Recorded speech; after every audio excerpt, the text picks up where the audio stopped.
wake up and I feel like cash. Wake up and I feel like M's. My foot stays pressed on the gas. I'm glad I don't feel like them. They might just get flexed on. Got that spice like Szechuan. Can't be touched, I'm Teflon. Once I met Zac Efron. Go hard for the bros and the bros hot mine. Don't think for a sec that I won't drop on. Wanna stay for the show? Just log on to RoneDotCom. Get knocked off and we still rock on. Come to the pound, see a real top dog. Wanna stay for the show? Then just log on to RoneDotCom.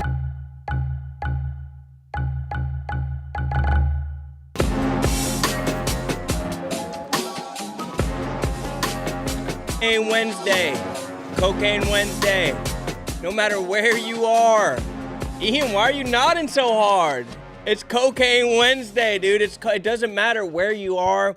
You're walking your dog, pushing your kids in the stroller on the way to school, driving your car on the way to work, post it up at your desk. Doesn't matter. Dump the sack out. Start your day right. Cocaine Wednesday. Cocaine Wednesday. I walked in. Our security was fucking honking lines. Cocaine Wednesday. Start your day right with some cocaine. Nose beers. Exactly. Like fridge cigarettes, but for your nose. Get the snow going in the chat. Cocaine Wednesday. You smell that outside? It smells like a cocaine. Unfiltered, uncut, no drywall, no baby powder, the good stuff. No laxatives, just pure Colombian cocaine. I need you all dumping sack. I need you to find that bag that you've been reserving in the cabinet, on the third shelf, underneath the little DOP kit that you take on some vacations. There's a bag in there. Go find it. This episode is brought to you by El Chapo. Another episode of RoneDotCom. So happy to have you guys in here. It's just like, I just sense the need for cocaine. I walk in and Danny's like, I'm tired. Security Danny said, I'm tired from last night. I was at a show. I don't even know what he means when he says he was at a show. Burlesque, comedy, Broadway. Was he at the Luigi Mangione show? We don't know. But he was outside. Ian's saying it's going to be a long day for him. He's got to be here until 8. There's an answer for all that shit. Mac? Straight asbestos. We're ripping lines of asbestos. Asbestos. We need something with shards of glass that will destroy our nose like the brother Artie Lang. Is that what happened? No. He did get glass in his nose, but like something happened. Something shattered on the table and they still did the cocaine and it ruined his nose. Whatever. It's not here. It's not there. It's another great episode of RoneDotCom. Mac, how you feeling, brother? Feeling great. I'm energized for some reason. You look weirdly tall for some reason. Yeah. You were telling me I was looking tall, and I think maybe you just might be shrinking. Could be. Not an issue. With old age, the spine does compress, but I have been stretching. Though I had a tragedy happen to me. I let a 230-day stretch streak lapse on my precious Bend app, my most important app on my phone. And so, I mean, I'm only 10 days back into getting stretched, but that could be why my spine is fucking accordioned down. Why it's gotten so damn flat. It's embarrassing and it's shameful, but that's why I need you to pick me up. I'll stretch you out if I need to. Yeah. Next man up mentality. Exactly. Get me fucking limber. I know PFT used to talk about, I think his dad had similar lumbar spine issues as I did, L5S1. Same as Biz, same as Will Compton. I think that there's a L5S1 community in here. I should put us all in a group chat. But I think his dad used to have these problems, and they would put him on, I think like a wheel and stretch him out like a medieval torture device where they'd put cuffs on his wrists and ankles and kind of like just pull his ass. That stuff is huge. It's really good for you. Generally. Yeah. Like, I think, like, no joke, it's like getting pulled is like very good for your spine. Yeah. Like a coat, like getting hung up on a coat hanger and just like lurking for a little bit. People act like it's such a bad thing. They're getting pulled in both directions. They use that colloquialism as a negative, getting pulled in both directions. I think it's a positive. It's good for them. You got to get like 2 horses and then tie your arms to one, your legs to the other, and then the horses run in the other direction. I need to be drawn and quartered for my bulging disc. Yeah, 100%. I thought your bulging disc sounded like you said something else. I didn't, but that shows where your mind is. I know, it's bad. Exactly where your mind. Bulging disc is a it's a delicious term. It sounds like penis. It sounds like it sounds not just like penis, but it sounds like a swelling penis. Yeah, big penis. I can't take a walk outside in the morning without seeing joggers' penises. It's so insane. The male voyeurism that's going on with the jogger penis tights is fucking... I'm seeing bulging discs all over the place. It's an epidemic. It's an epidemic, and throw some shorts over that, like... Well, I don't know. What's your thoughts on male body positivity and like just dudes showing ball cleavage the way that women would show breast cleavage? I love it. I think it gets the boys up back on an even pedestal. You know, the girls have been wearing low-cut shirts for a long time. Okay. It's time to wear some low-cut shorts for the boys. Show a little tip. Okay, I get that, or it's like it's our version of having a shirt so tight that you see the nipples type of thing. You know? Yeah, in a way. Like I'm not seeing the neck of the cock. I'm more seeing the bulge of the disc. You know. Fair enough. You ever think about wearing those pants that have like the fake dick outline? You know, I don't know if I've seen those. They're like, it's not like it built in. It has like a pocket for you to put like a banana into, or like a banana type object. Right. But yeah, just to like enhancements. I was watching a music video from when Kiss took their makeup off for the first time. The band Kiss took their makeup off. And first of all, ugly sons of bitches. Yeah, Gene Simmons, not a good looking guy. Coming from an ugly son of a bitch, like those guys had a reason that they should be wearing makeup. I don't know why there was a clamoring for those guys to do a scrub, but all of them were artificially bulging their discs. All of them were like strutting. Like the first shots of the music video is just them with like egregiously bulky cocks, like not even like shapely, but more power to them. I love it. Yeah, I don't love the dicks. I love empowering other men. Yeah, I get it, because I saw a clavicular. He was shoulder padding. He was putting like napkins in his shoulders the same way like girls would maybe use an artificial push-up bra. Because he was trying to, frame Mog. Yeah. And it's like, if you want to do that for your pants, like that's tale as old as time. They've been doing that since the 70s. That's what you should be enhancing. Who cares about a shoulder? You could look like the hunchback in Notre Dame. Good call by me right there. But have a huge penis, and you're the man. But are you the man to women if you look like the hunchback in Notre Dame and have a huge penis?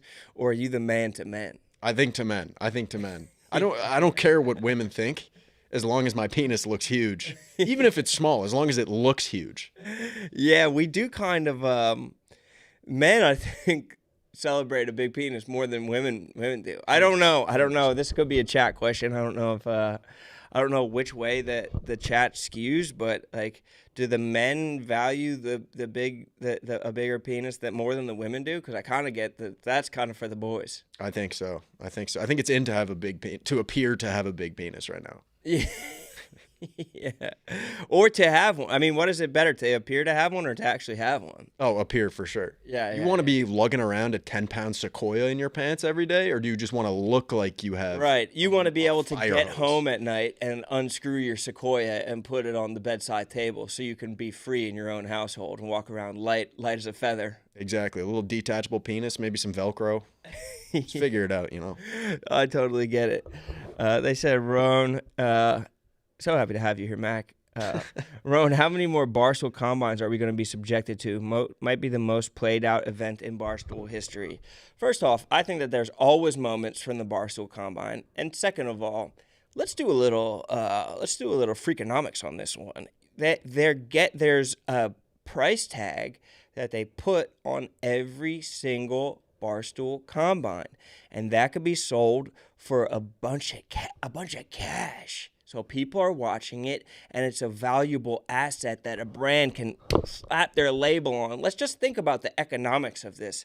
This is something that is a guaranteed check in the pocket of Dave Portnoy every single year. Why would he stop? Why would he be like, I actually don't want to make money? And we get to see great storylines like Tate not being able to lift a single bar on a bench press last year to this year doing 10 plus reps. That's cool. those dudes are training all the time, all day. They like to train. They like to run. You just have to consider the economics of certain situations. There's some stuff that just makes the company money, and you have to be able to lock in and enjoy it. It's fun. 2 to 3 a year. I don't even think it's 2 to 3 a year. There's one. What other combines are we talking about?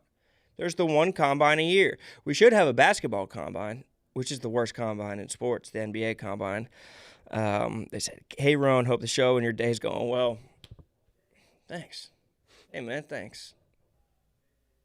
Really appreciate that. Can we get chiclets versus boy dads in golf or what? That would be amazing. I've been trying to get the chiclets guys out. I've been texting Wit to the point of probably bothering him, just being like, "Hey, next time we do a steak night, I need you there."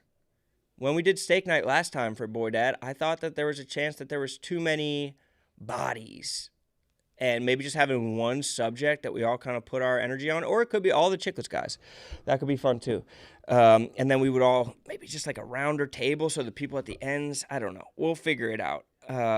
Rone, talk about Clemer's new game show and how you think you'll do. Super excited about this game show. Very excited. I think it's going to be awesome. We are going to be doing RoneDotCom next Wednesday, and Clemer will be on promoting the game show as the game show is going on. But the new game show that Clemer has going is called Chat Eliminator. And before I even get into exactly what it is, oh, look, we have a fucking... Oh, look at this shit. That's crazy. We got this is crazy. That's sick. The graphics team is spazzing right now. We got a goddamn banner. Before we start going through exactly what the show is, I should just have Clemer fucking zoom in. I'm gonna have his ass zoom in, but just the fact that Chris Clemer is doing stuff is good.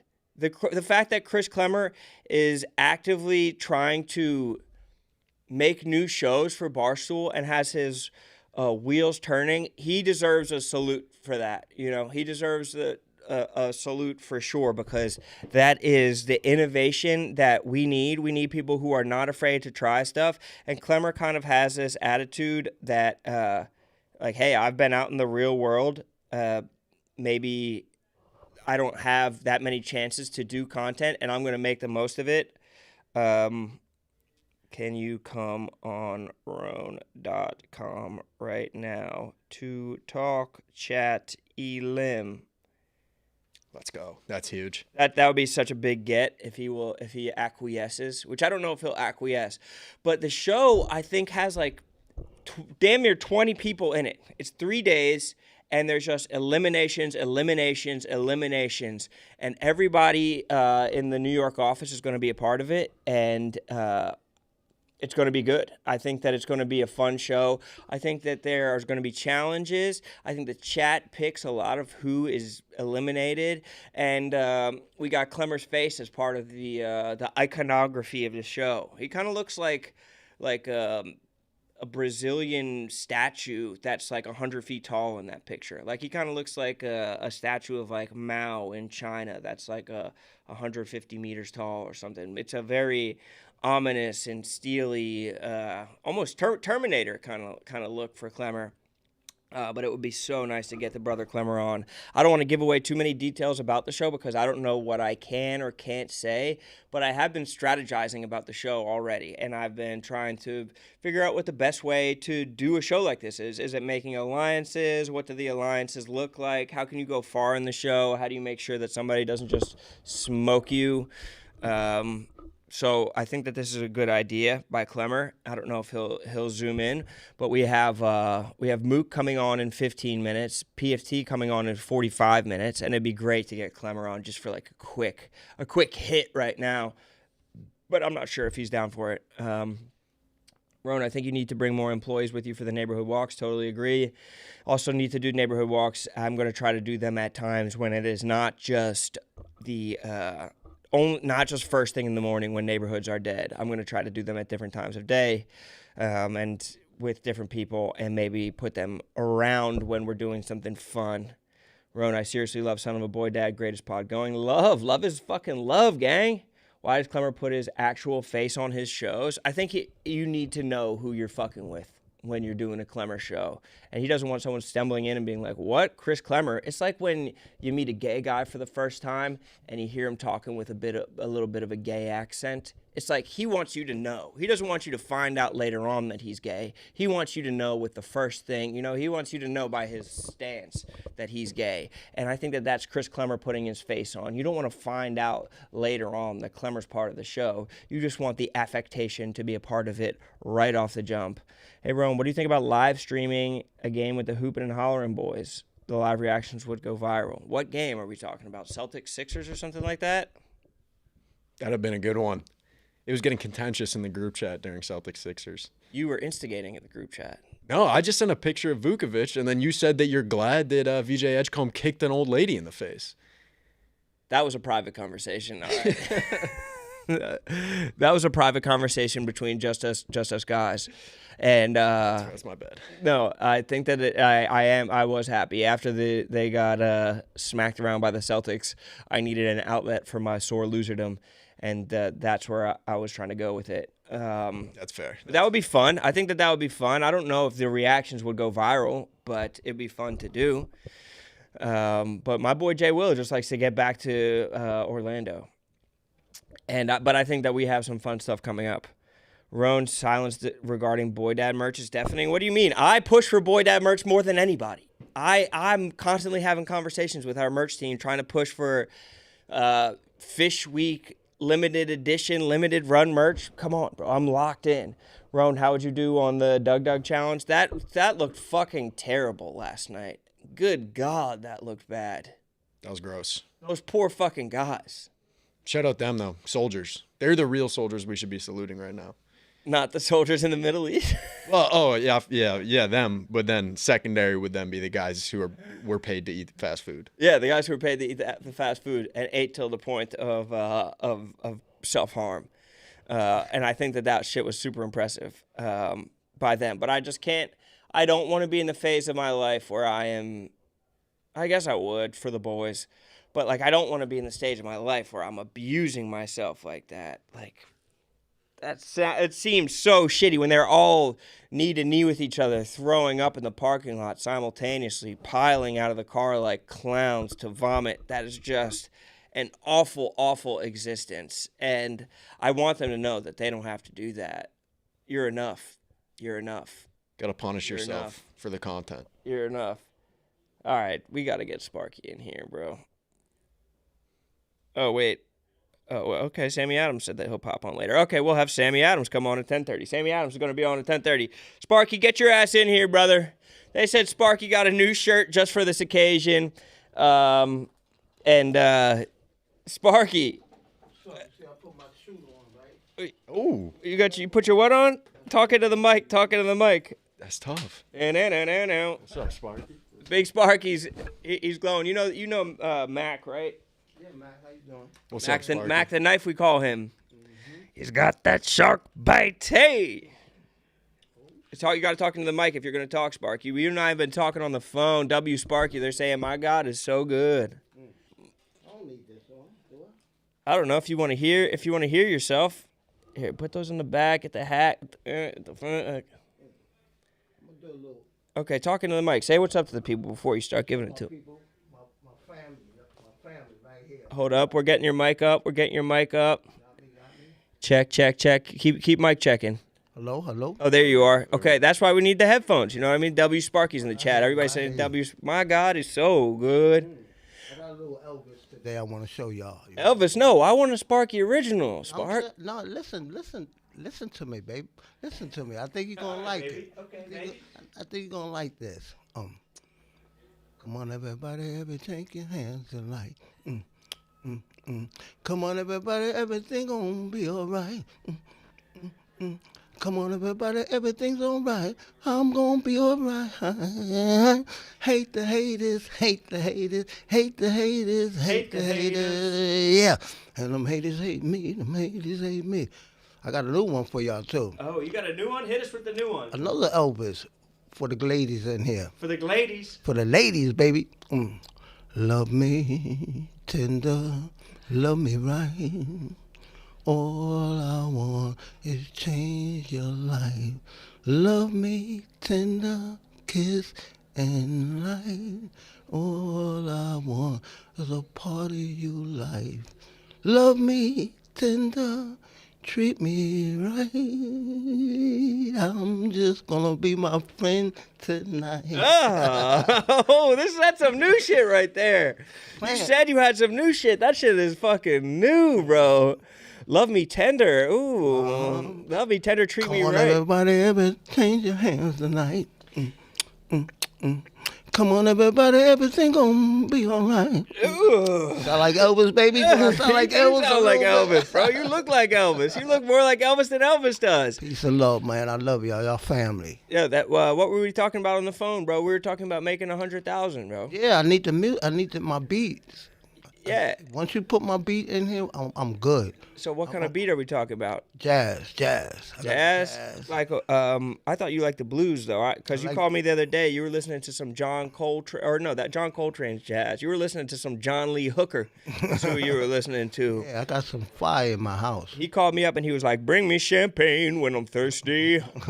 Bring me reefer when I want to get high. I know that's what you're talking about. What about that song I played for you the other day? Oh, yeah, it was fire. I like Fuck it. with it?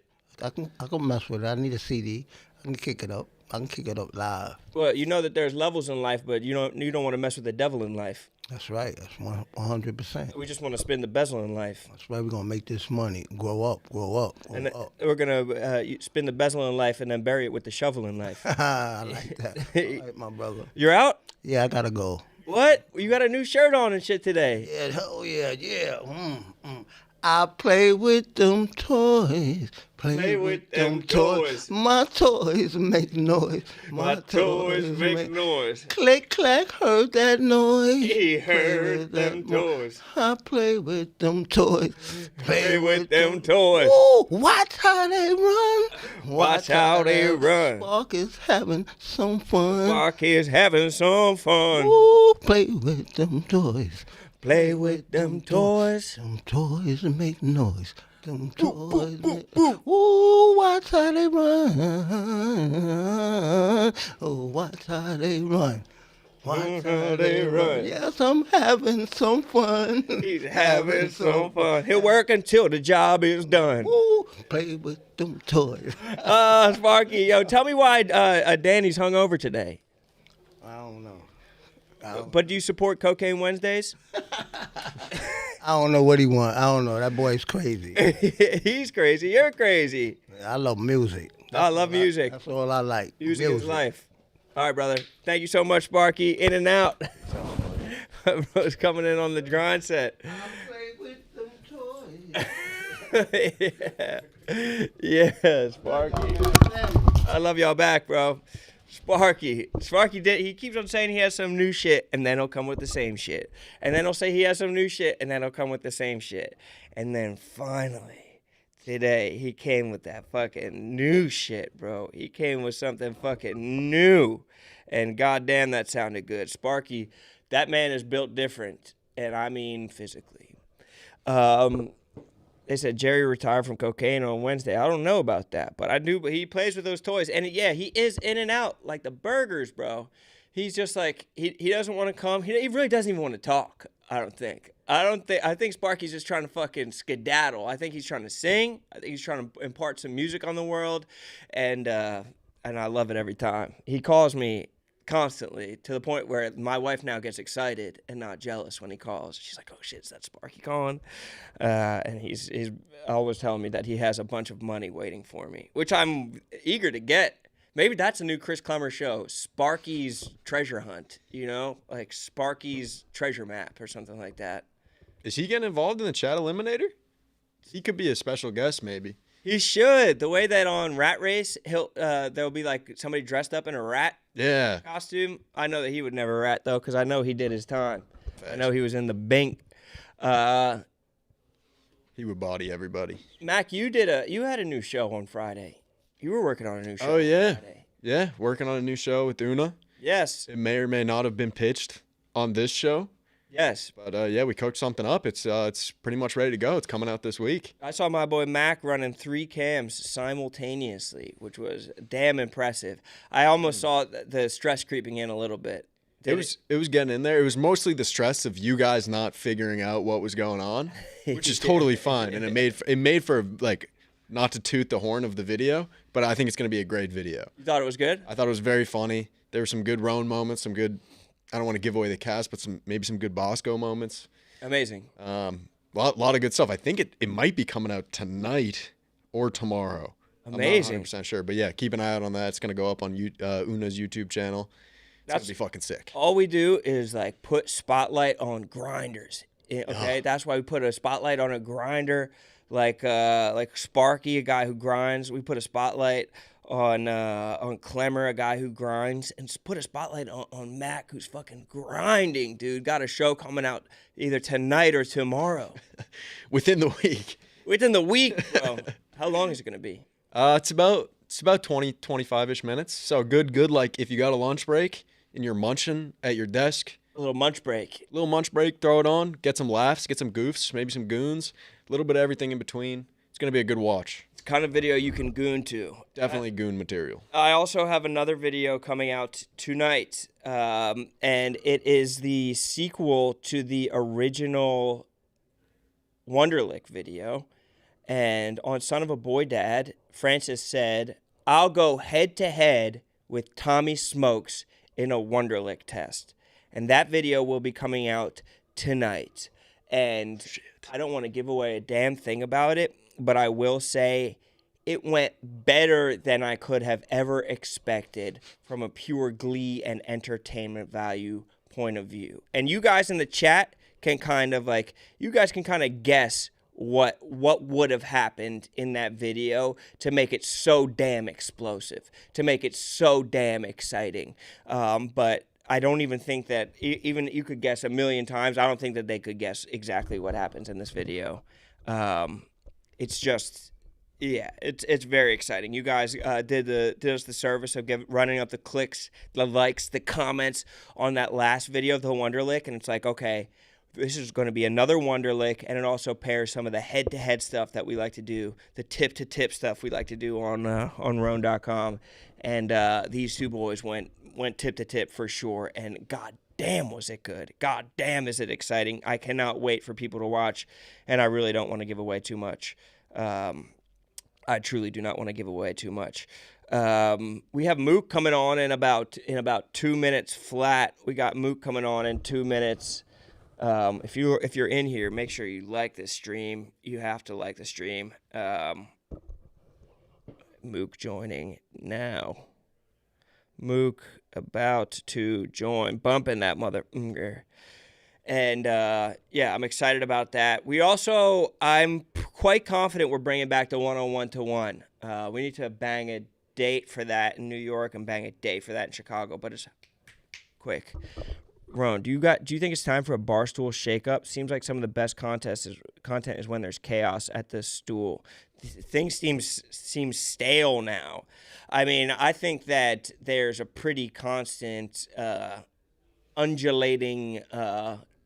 There's waves of good content. I think if you just look 2 weeks ago, you had, or was that last week, when Dave's going back and forth with Kelly Keys and the Olympics team, and Gia's going back and forth, and Jack Max going back and forth, and everybody's going at each other. So I don't know. I mean, I'd love to hear Lord Compass what you're talking about as far as shakeup. Like, what kind of shakeup are you talking about? Like that some crazy stuff is going to happen.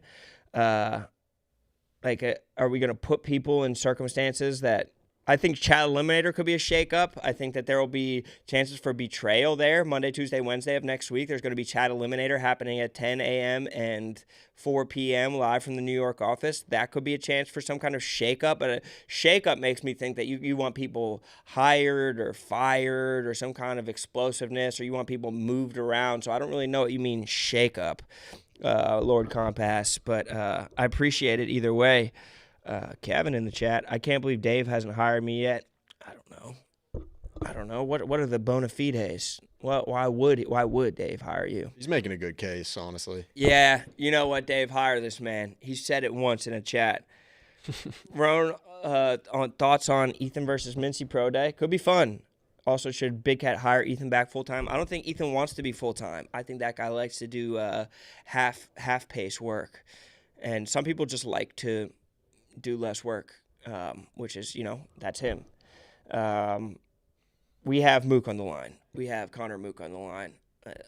One of the brave generals from the Telluride bush with some incredible glasses that honestly fit your face shape very well. Welcome to the show, 1/3 of Telluride bush, Connor Moo. What's up, brother? Appreciate you for having me. These are my work from home glasses. They do nothing, but they make me feel smarter. You do have a very boy who lived charm about you right now in a really nice way. And might I say that the mustache looks robust. Thank you. I got to start taking better care of myself. The hair, we're worried about the hair up top right now, not the facial hair, but happy to look a little presentable today. I just want to go ahead.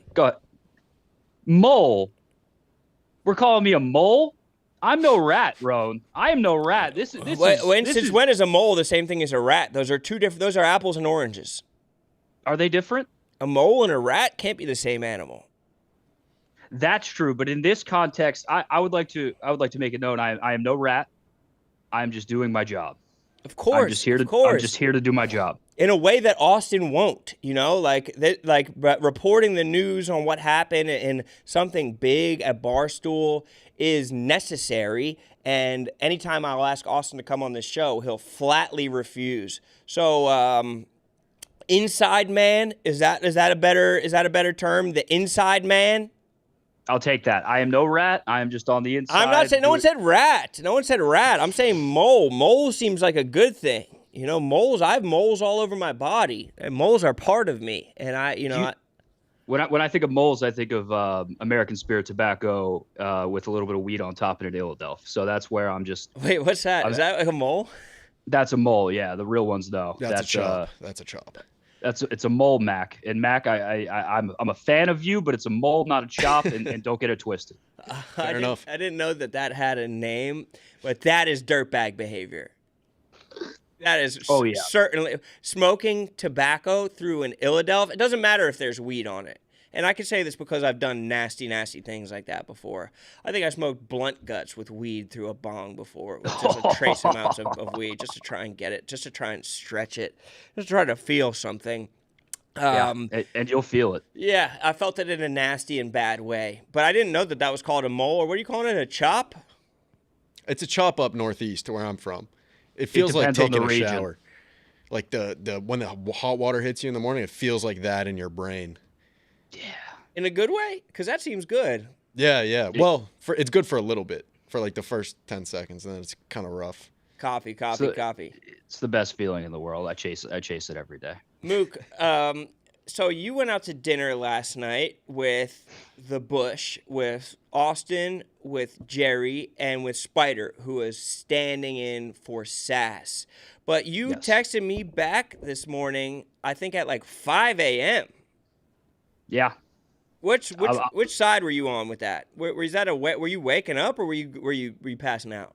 I was waking up. I'm a morning guy now. I'm all of a sudden I'm flipped. I'm screwed in on this Bush stuff, and it's just wake up, and it's like a flashbang hits you. All of a sudden it's 9-10 o'clock, and I'm out of gas, and then I just wake up at 5 a.m. It's a whole different world. Yeah, you look fresh. You look refreshed. It doesn't seem like that dinner took it out of you. Can you give us as much detail front to back, appetizers to desserts, on what happened at that dinner? Sas has been talking about it for probably 10 days, saying that this dinner is going to be big, and that he was even invited to fly out just for the dinner, but he thought that using company funds to fly out first class for a dinner maybe wasn't the best use of Dave's money. But what was the meeting about? And just give us as much detail as possible. Okay, so first off, Sas he's been tweaking out about this dinner. Sas set a meeting with me prior to dinner. Dinner's at 5 o'clock Central.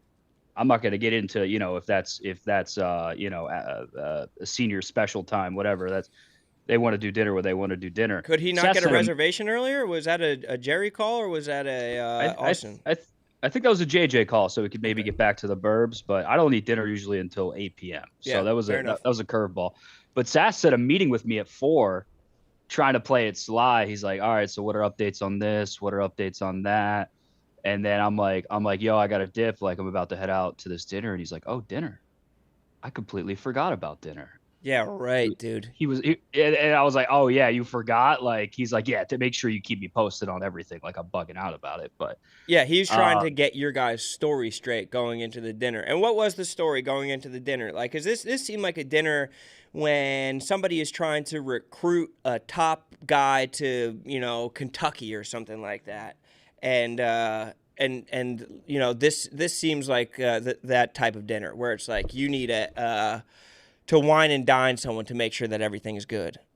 so that's what I thought the dinner was. I thought the dinner was, this is going to be a bank job. We're about to get hit with some bad news. Me, Sass, and Jerry might be out. They might just fire us. We're all dead. Maybe Austin pulls a gun. Maybe we're assassinated. I was thinking the worst. It turns out, Rone, this was a friendship dinner. Why is he doing friendship? This is a friendship dinner. So this dinner is actually all my fault.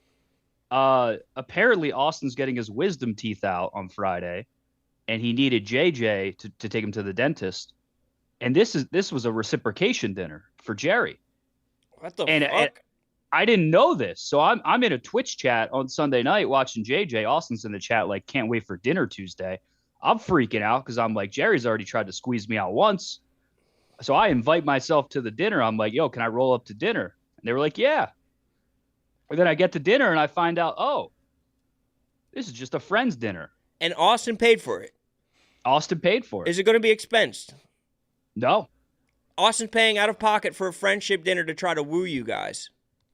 Possibly. If that's, I feel like me and Austin grew as friends at that dinner, even though he paid for it. What the fuck is going on with Austin? Is he scrubbing his public image right now?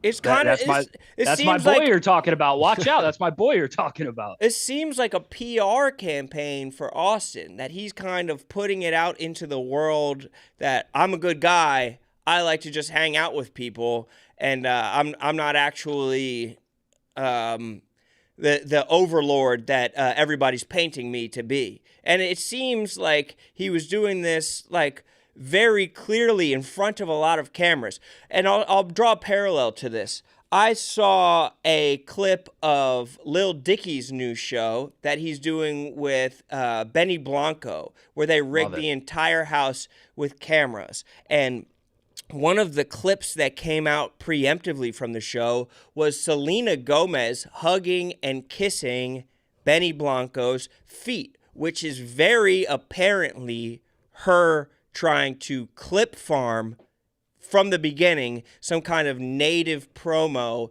to make this show pop right off of the rip. And it's a PR campaign in a sly and slick way to kind of massage the public image. And I see the same things happening from Austin, as Spider is obviously going to be at the camera or at the dinner with the cameras out. And it seems like Austin is massaging his public image. Is there any truth to that?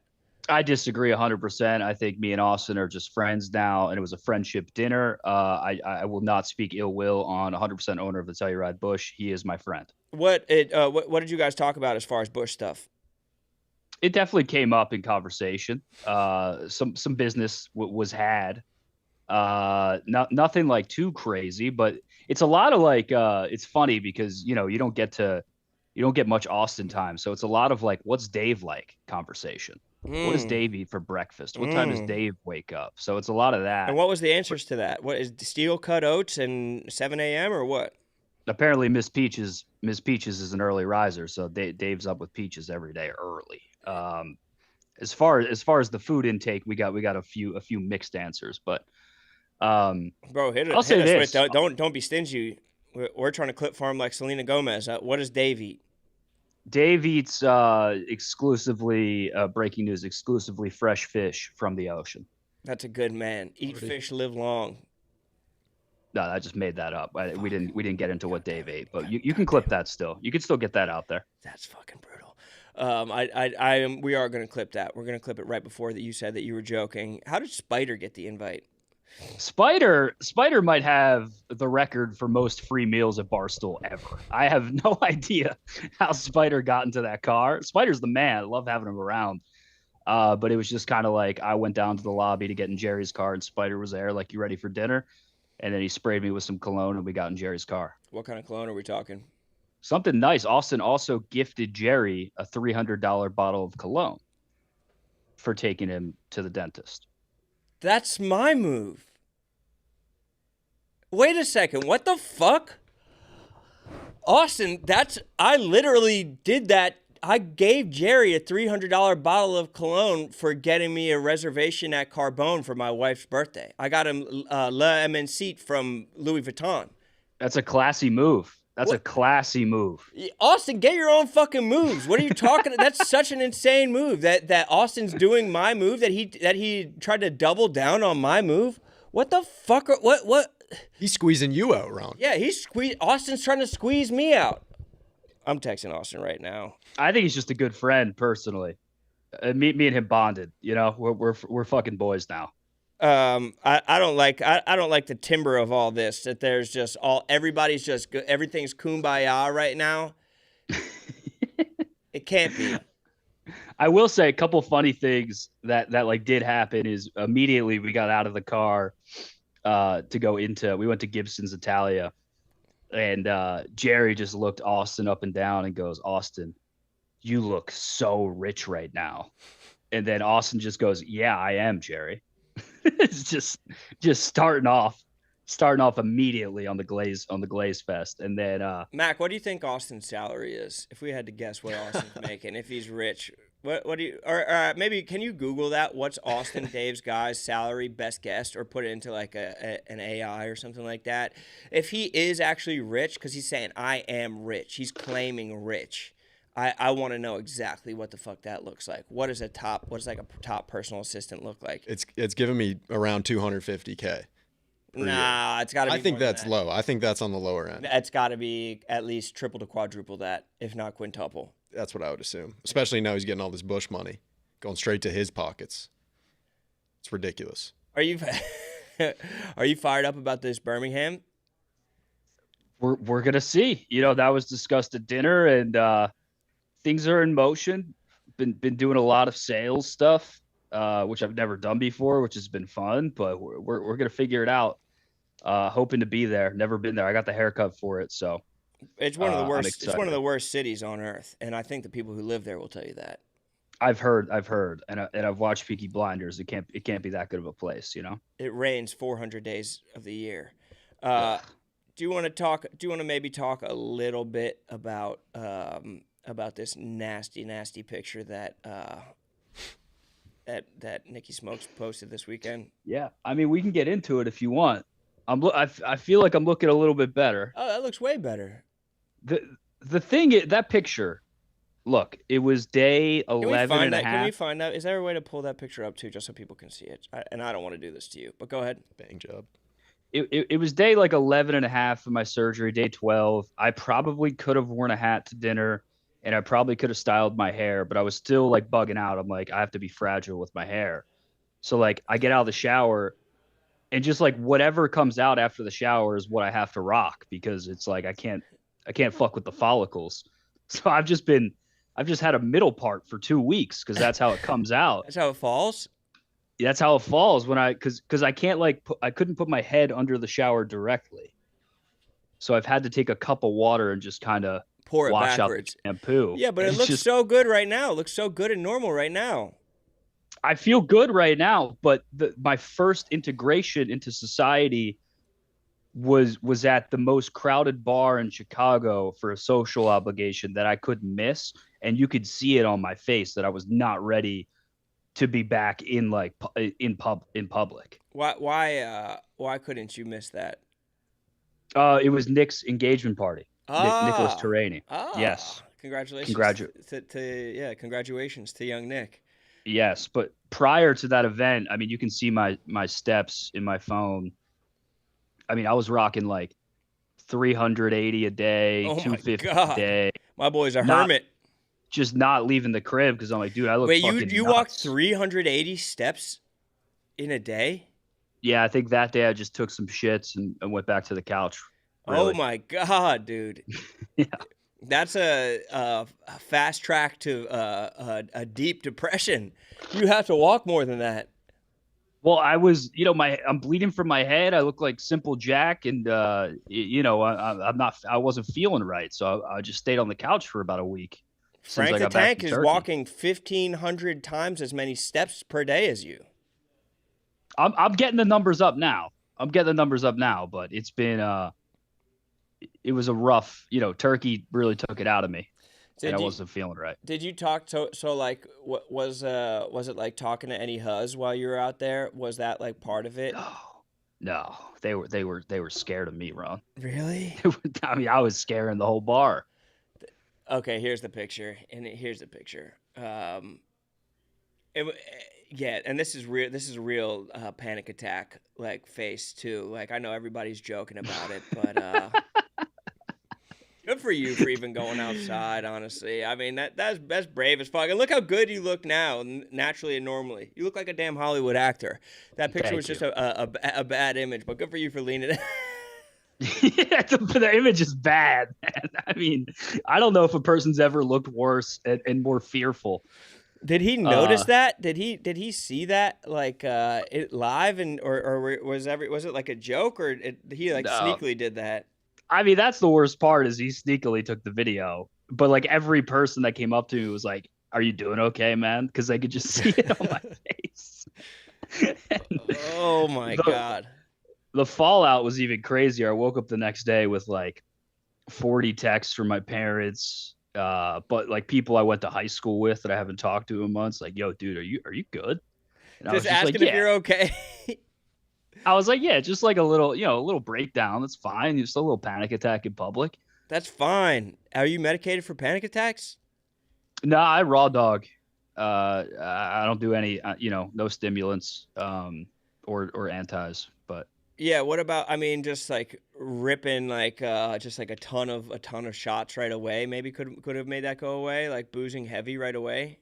Well, I also am not supposed to drink until day 14, so I couldn't even have a beer. You were there stone sober the entire time? I thought it was just sober because you just had gotten there. No, I was sober. I stayed for an hour and a half, and I was sober. I was just off Diet Cokes, which probably fueled the panic attack even more. Yeah, multiple Diet Cokes will do that shit to you. Oh, I was slugging them. Oh my god, dude. I think that you're a G for going outside. You're a G for letting everybody enjoy a laugh at that. Thank you. But god damn, brother, that you look so much better now. There are better visuals for you coming, and you're about to be looking handsome as hell. I can't wait for it. Already looking handsome. Already looking handsome. You're boys. right, Mac. Thank you, boys. I needed this. 100%.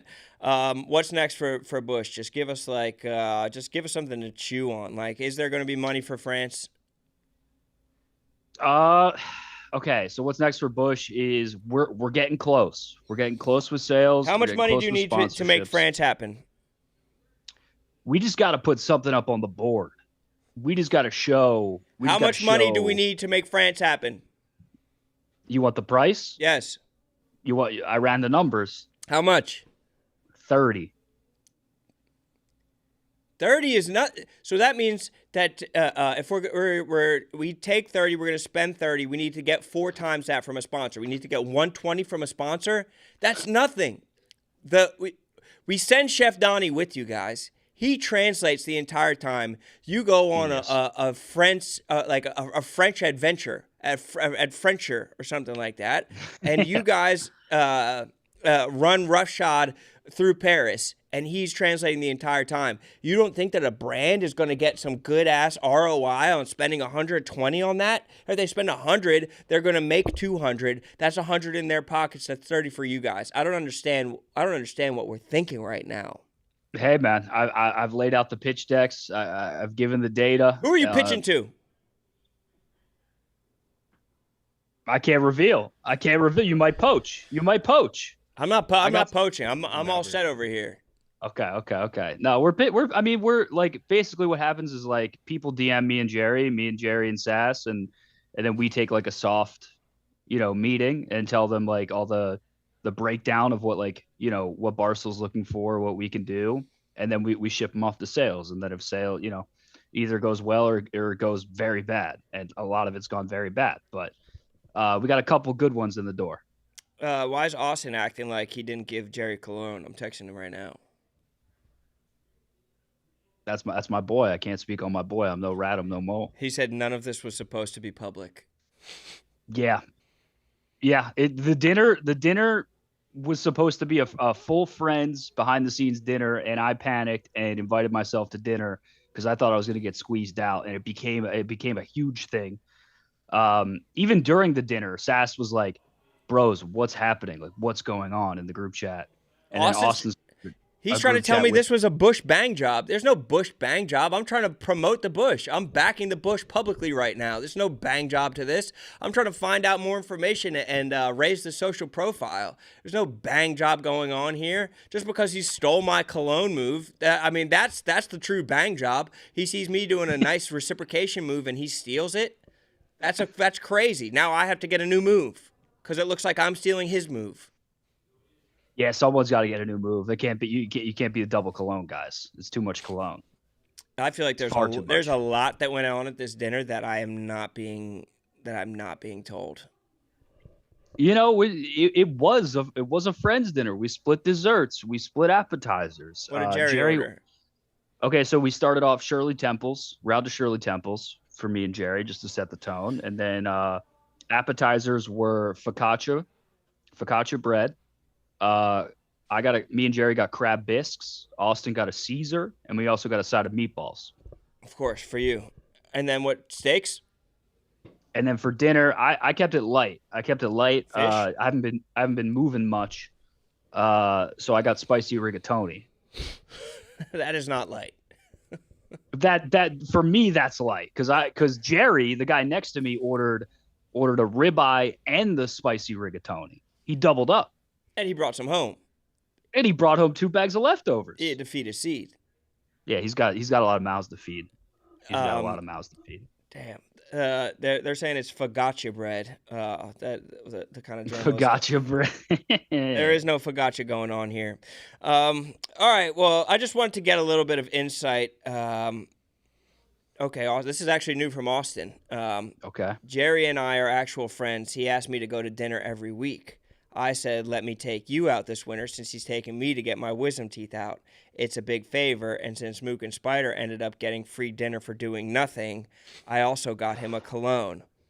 Didn't bring it to dinner, just gave it to him before. There is no secret narrative. I thought now that's an Austin bang job. Now this has turned into a Bush bang job because I thought this was just a pleasureful dinner, and now it's. I thought this was pleasureful. Jerry. Yeah, they said since you guys got dinner for doing nothing, I thought this was a pleasureful dinner, and now he's saying that you're coattail riding. It's crazy. That's crazy. That's not pleasureful. This isn't pleasurable. I thought this was a friends league. I thought we took a step in our relationship last night, Austin, and now you're gonna just air me out like that. Okay. Yeah, I thought that you guys were good. This is okay. I hate to hear that. I was not trying to bring that to you. I really was just trying to accost Austin for stealing my Cologne move, which I thought was a very nice move. What kind of Cologne? I need to ask him. I'm sorry to introduce friction to you guys. I thought you guys were in a good spot. Brutal. I thought we took a big step last night, and it just to get stomped on like that from boss is tough. Yeah, that's really tough. But you guys will get back. Maybe you take him out to dinner next time. Yeah, Austin, I got enough money to take us to Chili's if you want to go. So open invite. Maybe lunch, maybe Chili's lunch. They got better deals. Maybe lunch. Yeah, we could do lunch. I love it. But Rone, thanks for having me, bro. We got the Bush. The schedule's up right now. Wednesday, we got Bush versus Fries in the bag. We got Bush. Oh my God, there's a lot going on. Look at all this Bush shit going on. We got a ton going on. Make sure you're locked in. Make sure that you're subscribed, and make sure everything that the Bush does. Maybe even buy some merch. Treat yourself. Mook, thank you for coming on. You're the best, and thank you for your time. I think that great things are coming your way. I appreciate you, brother. Thanks for having me. Roll Bush. We don't rebuild, we reload. Big games tonight. Mac, also shout out Mac. Big fan of Mac. He's also peel back the onion. Mac's low key a gamer. Low key. I found out yesterday. I didn't know until yesterday. So maybe it's high. It's definitely a high key thing. But Rone, thanks for having me. I'll talk to you soon. Always a pleasure. Always a pleasure, Mook. Salute to Mook. Back to Bush. Back to Bush. Mac, I didn't know you had that in your bag. Yeah, I like to play games. I was talking to Sass about it. It was the first conversation we ever had. How was it? I know that you were a little bit trepidatious about having a conversation with Big Sass. Trepidatious. I had to hit him with it. That was nice. No, it was crazy. It. I walked by Sass in the hallway, had to say something because he probably wasn't going to say anything to me. But no dig on him. He's just a quiet guy. He's quiet. And I told him because he said on Monday he was going to Birmingham, and wheels were turning in my head because I'm going to Birmingham the same week as the Bush. But I'm not going for a COD tourney. I'm going for a Dota tourney. So. What the fuck? I don't even know what that is. Dota? Yeah, it's a multiplayer online battle arena. It's been around since like 2003, I think. And you're on the sticks, or are you just watching? Nowadays I just watch, but I was nice. I was nice back in the day. Back in like 2014, Tier 2 Pro. That's what people are saying. Hypno Llama is saying that Mac has unathletic thumbs, which is nasty and probably untrue. Can't be true. Come on, bro. I'll show you what these thumbs can do. Right, exactly, bro. My boy's got hitchhiker's thumbs. They have the most athletic. They're saying Mac is cracked, they're asking, and that's a fact. Insanely cracked. They said Dota's old school. Okay, go ahead then. It grosses more than COD, you bums. The prize pools are way bigger. Got to get that bread. Telluride Bush Gaming Dota 2 team is going to do numbers eventually one day once.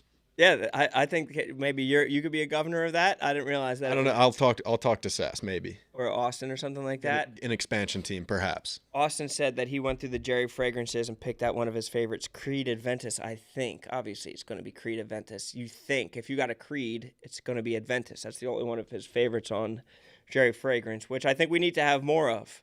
We need to have more of because. You know, I got Creed Adventus through there, and I got Paco Rabanne 1 million through there. But I had Tom Ford Ode Wood before he did, and obviously I got him the Lemon Seat. So it's like I want to learn fragrances. I want to have a free fragrance exchange. They said owner Mac. I like that. They said everything grosses more than COD. It's sad. I hate to hear that. No, it's gonna. The Bush is helping COD as much as COD is helping the Bush. Like, genuinely. More people are watching COD because of the Bush, and that's just going to drive the numbers up. I'm all in on the Bush. I love the Bush. You have a varied interest, Mac. Yeah, I like basketball, gaming, smoking weed, drinking beer, and, yeah, I also like Son of a Boy Dad. Great podcast. Love. Thank you, brother. And games. Seems like you like games. I like games. And games, yeah, and making videos. And your brother's group chat, I feel like you like. Oh, I had a little tweet with my brothers. Yeah. How many brothers do you have? I got 2 brothers. Love my brothers. So sick. Are they older or younger than you? I got 2 older brothers. Oh, so you're the youngest? Yeah, I'm the youngest. I took the brunt of the beatings. What field are they in? They're in like tech. Really? Yeah. What kind of tech? What the fuck is tech even? What does that mean? They're like one of them like does like data science and like AI shit, and the other one is like other AI shit. I don't know. Couldn't tell you. That's why I'm at Barstool, and they're doing they're like making software that takes their jobs from them. And yeah. I'm just cutting up videos and goofing around. Right, they're training their eventual replacements. Exactly. Oh, actually, we should get Robbie in here too if PFT's going to be in here. PFT's in here. We got PFT here. We have the absolute legend. I think not the debut on RoneDotCom, but damn near a guy who I just couldn't respect more, whose praises I sing at the top of my lungs, whose praises I harmonize. The legend PFT Commenter, celebrating 10 years of Part of My Take, and just an absolute all around fucking stud of an individual. Oh shit! What's up, my brother? How are you? How we doing? Chilling. I'm sort of sideways right now. Should I do this thing? Yeah, that's fine. That works too. What's going on, my brother? What's up, guys? It's good to see your face this early in the morning, Rone. It's like a good cup of coffee. I know it's Cocaine Wednesday. Actually, we're celebrating Cocaine Wednesday in the office. Damn, I thought I would get invited for Tuesday Tuesday. Yeah, the 2CB Tuesday is also a celebration, but we don't do it live. We just do it privately. Dude, Can I tell you something about Tuesday real quick? Yeah, what? Tell us. I'm a Tuesday addict. I'm addicted to Tuesday. I've done it like one time in my life, and it was on a bachelor party. I didn't know what the hell it was. It was like 5 years ago, and I was like, "Fuck it, I'll try this." And it was amazing. And I've just been thinking about that drug for the last 5 years. I think I got addicted to it in about like a 20-hour span. And just I haven't gotten back on the horse yet, but I think I'm still addicted to it. I've only heard it from like jet ski verses. You know, I never have like I've never done it. What is it? What is it? And what does it do? And how do you do it? Well, here's the thing is I'm pretty sure like you hear jet ski talk about it and you're like, damn, that's a cool ass drug. You hear me talk about it and how much I love it. And then you're like, yeah, I don't know if I want to do Tusi anymore. I feel like I'm bringing down Tusi's brand the more I talk about it. So I better shut up because I'm probably making the price crater out right now. No, that's not true. You're making it sound approachable to somebody like me who doesn't know a lot about it. When a cool guy like Jetski does it, it makes it seem like so unapproachable. But when a cool guy like you talks about it, I'm like, oh, that shit sounds fucking delicious and delightful. I was about to start this off. I was gonna play. You know that there's a TikTok account that does like Sports Center top 10s of your best like quips every month. No, I didn't. And I was about to play it, but they have Electric Avenue playing in the background of it, and that will get us flagged on YouTube, sadly. Wait, there's a TikTok account that's like, fuck it, PFT highlights? Yes, and they do top 10 every month. They do top 10, like, just like the funniest shit that you said. And it's, Respect. I mean, it's so impressive, and it's so funny. And it kind of shines a light on the one-liners, because you're kind of a sprinkler of one-liners. You know, you don't do them, you deliver them so dryly that you don't need like everybody to hear them.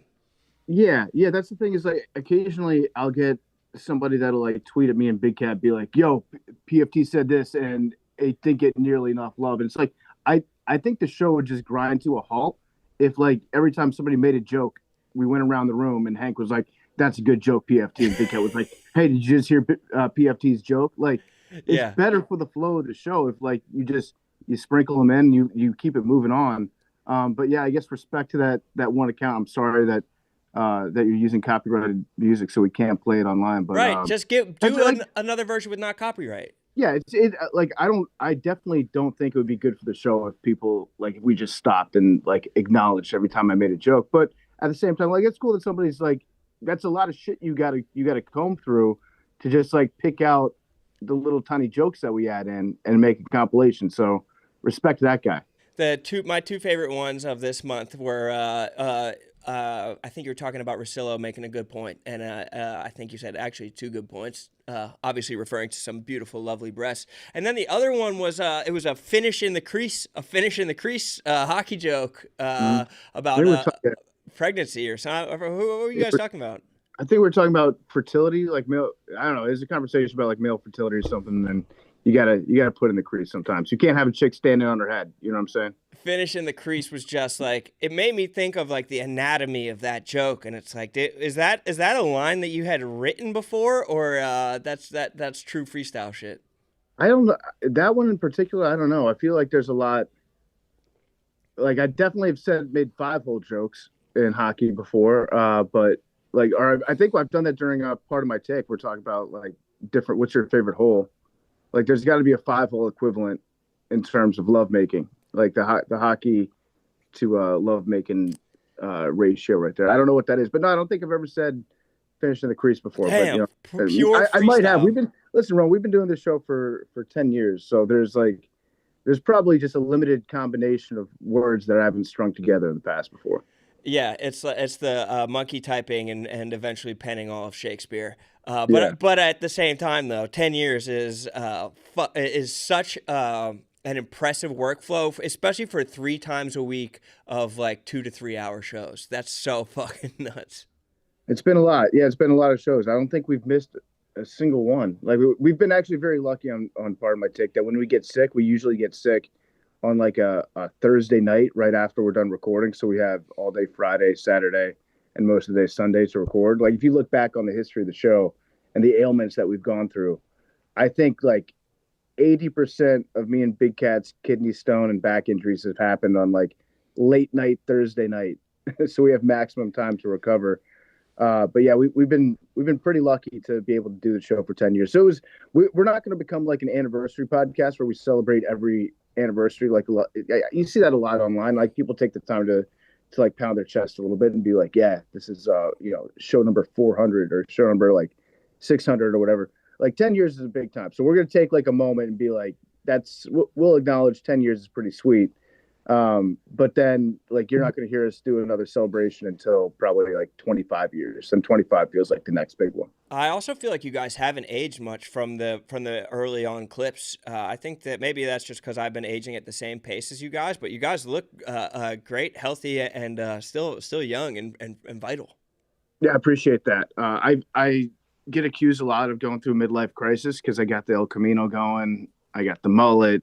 Yeah, spending money on guitars and shit. I just want to be abundantly clear, and I've said this before, but I've been going through a midlife crisis my entire life. I can just now afford the midlife crisis life. Right, exactly. So it's like in my opinion, that's just a dude living his best life after he turns 41. So yeah, I guess it is a midlife crisis, but is it really if you've been going through it since you were 18?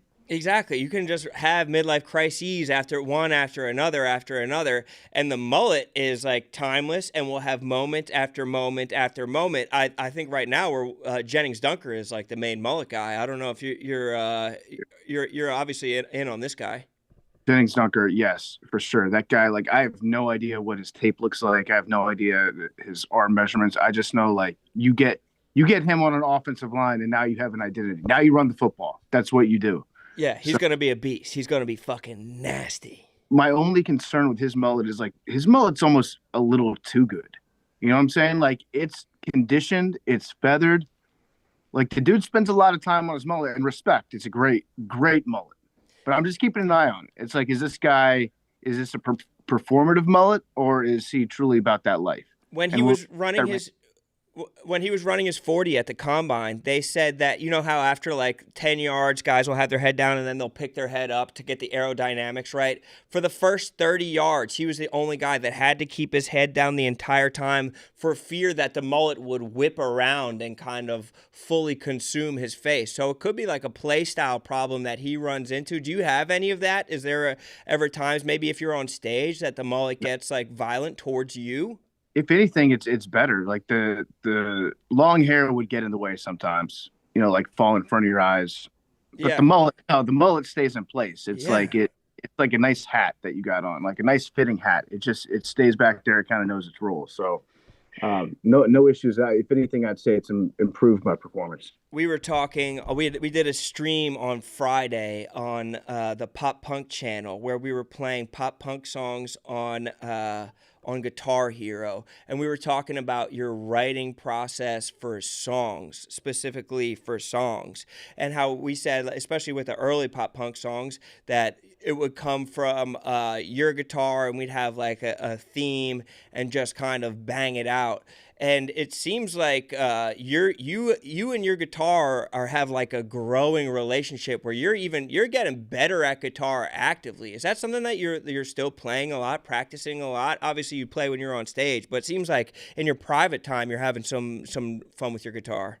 Dude, Rone, I'll tell you, in the last like 10 years, I've resigned myself to the fact that I'm never going to be like a great guitar player, but I can learn a lot of stupid guitar tricks that will trick people into thinking that I'm better than I really am. So like, honestly, I'd say I'm like a 6 out of 10 on the guitar. But I if I practice enough, I can make it sound like I'm an 8 or a 9.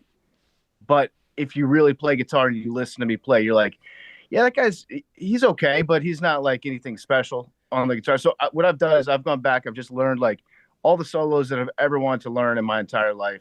And I'm checking those off one by one, like solos that I thought might be too difficult for me to play.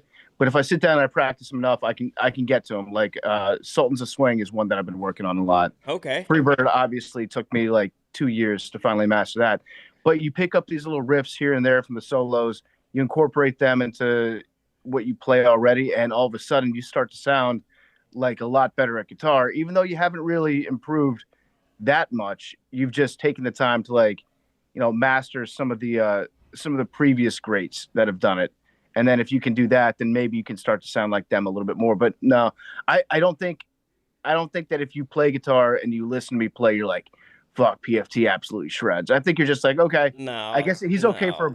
I'd say I'm in the top 1% of bloggers, though.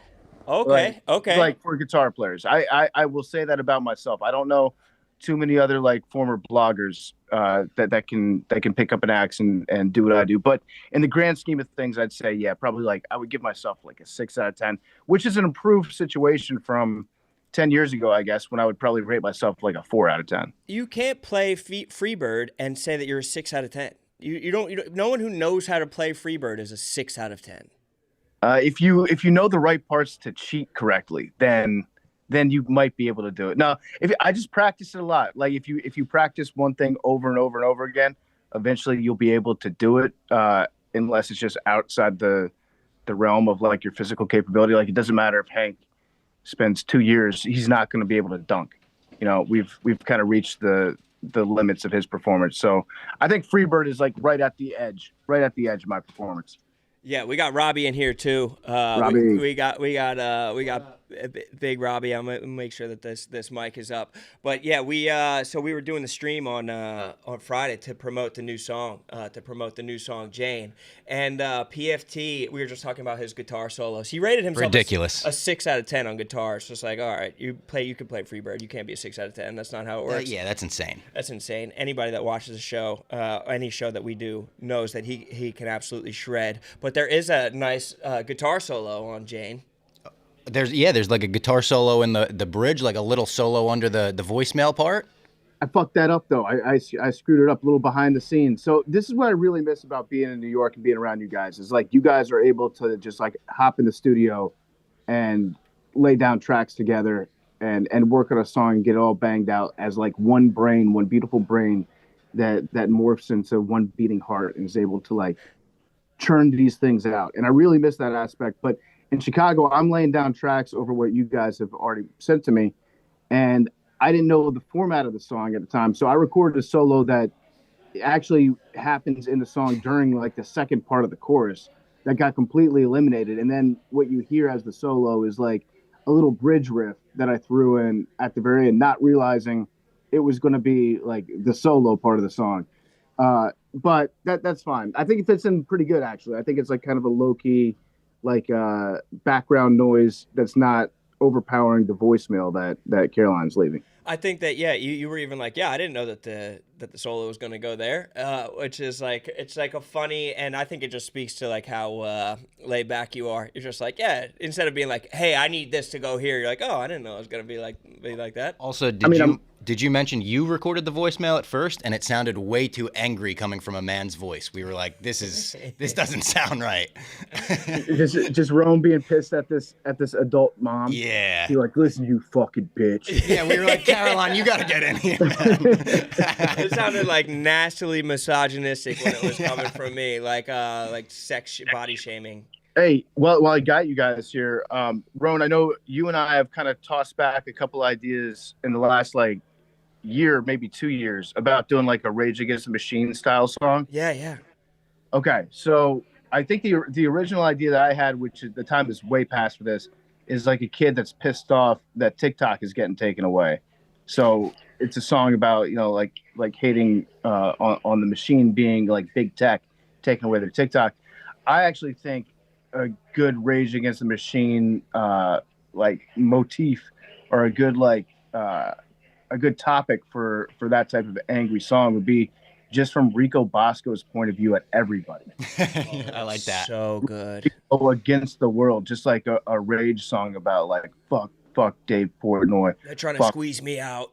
Fuck Ball Paul. Oh, that's good. Like a squeeze me out lyric. I go Jackie Tables. Like go through the list of all the grievances this guy has And I think that could be a good one. That's like so that. good. That's with his blessing, of course. Also, like we were trying to think of like a Mr. Jerry song where we could use some of the found footage of Mr. Jerry about like your creepy neighbor who's like not that scary, but it's Mr. Jerry. We have to kind of figure out what the vibe of that song is. But having a heavy hitting Rico song and having a heavy hitting Jerry song gives us two assets on our side that we could definitely use.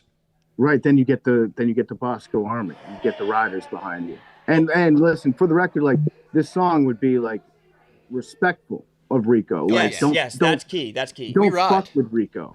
Yes. Well, I mean, we had him on stage. I think that like I think he could reprise whatever. He could bring that role back. He could read it. Yeah. He could redo that the Eminem role. I think that would be heavy and. All right, I gotta go. I got an interview. All right. He just came in. Trick Williams, check it out. Oh, nice. Oh, hell yes. Trick Williams. Trick Williams is here. I love that. Amazing. Yeah, my bro's grinding. But I really just wanted you on to so we could get some promo for this song. I mean, I think it's a sick song. We're gonna have another tour coming in the fall. And we're going to maybe do some dates, maybe this summer or something like that we were talking about. But I think that this will be an awesome song to be able to play live. Nothing says punk rock like playing at a golf tournament. That's all I'm going to toss out there. Like if there's a scene out there that truly embodies like the skate punk rebellion of the 1990s, it's rollback polos and Pink Whitney out on the golf course. Just being like, what the fuck is up, Tory Pines? Yeah. Would be sick. Well, you were the man. The fact that we can make music together is the most fun. And just congrats on 10 years. Congrats on being able to do the fun stuff that you do. And definitely go subscribe. I mean, a billion people are subscribed, but a billion more for Part of My Take, a billion more for Macro Dosing, and a billion more for Pup Punk as well. Appreciate it, Rone. And talk to Rico if he's around. Just see if we can get his blessing, because I'd like to. I think that would be good to have for March Madness, because we're in Rico season right now. Totally. I'm going to plant the seeds, and we're going to make sure that it's kosher and blessed. And I think that this could be really good and fun. All right. Love you, Ron. Appreciate you, buddy. You too. Talk to you soon. Congratulations for them. I mean, that's so fucking insane. 10 years. Is Clemer on? Hop back on. He might even be in.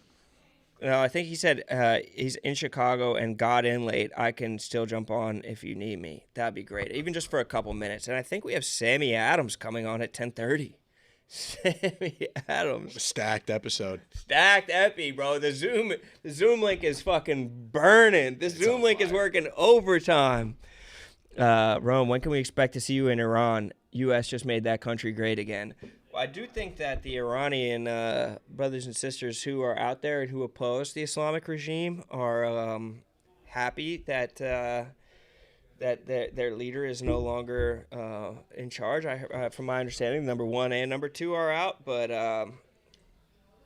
my hope is that Iran becomes the flourishing, thought-leading metropolis that it was 40 years ago.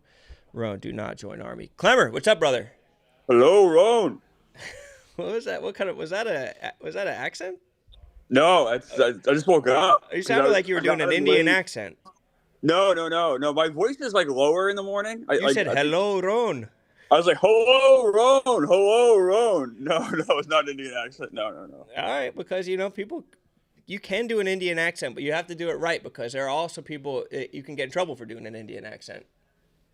You can get in trouble, right? I've heard that. Yes, I was not doing one, but you can get in trouble. I think that you would have the blessing of our good Sikh brothers and sisters. I don't know if I would. Our Punjab brothers and sisters. I haven't asked. Also, I think if you're going to use it, that wouldn't be the best time to use it. It doesn't make any sense. I just said hello, Why would I do it? Did you so you just woke up? Yeah, I just woke up. I'm in Chicago. I got in late last night, so that's why I didn't jump on earlier. I apologize. You look a little puffy, honestly. Maybe some of those under eye masks maybe would do you do really? Your service. A little puffy. I mean, you might be right.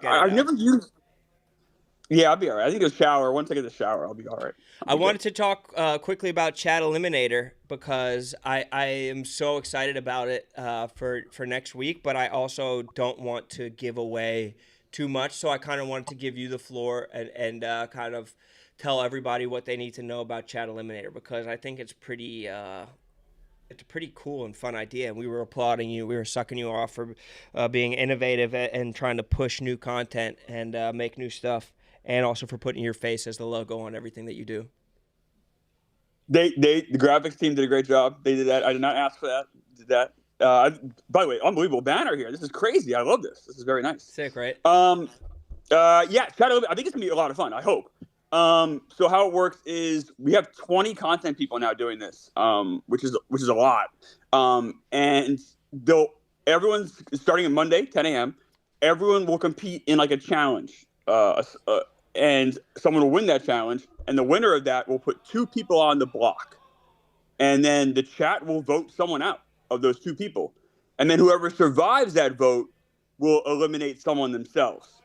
So then you're down to 18, and we just keep doing this until we have a final winner Wednesday at 4:00. And so what's going to be the cadence of it? After you do the first challenge, you jump right into the next challenge? Is there any downtime for alliance making, or is it bang, bang, bang? So a little of both. So there will be 2 challenges in every block. So Monday at 10 o'clock, we'll do 2 challenges, but then there will be a downtime after that until we go back live again at 4:00. So you'll have plenty of time to make alliances there. And hopefully everything's done live. Social team is going to be there during those breaks, hopefully capturing a lot of that stuff. So ideally, very little is private, hopefully, unless people can really find a place to real hide and create an alliance. Are you worried that the people who are doing actual work during the day and have shows to go to will be at a disadvantage because they won't be able to make as many alliances? No, not really. I think there's enough downtime where, are people are going to be doing shows from 12 to 4 or 11 to 4 every single day? I don't think so. I think you'll still have time to do both. Grab lunch.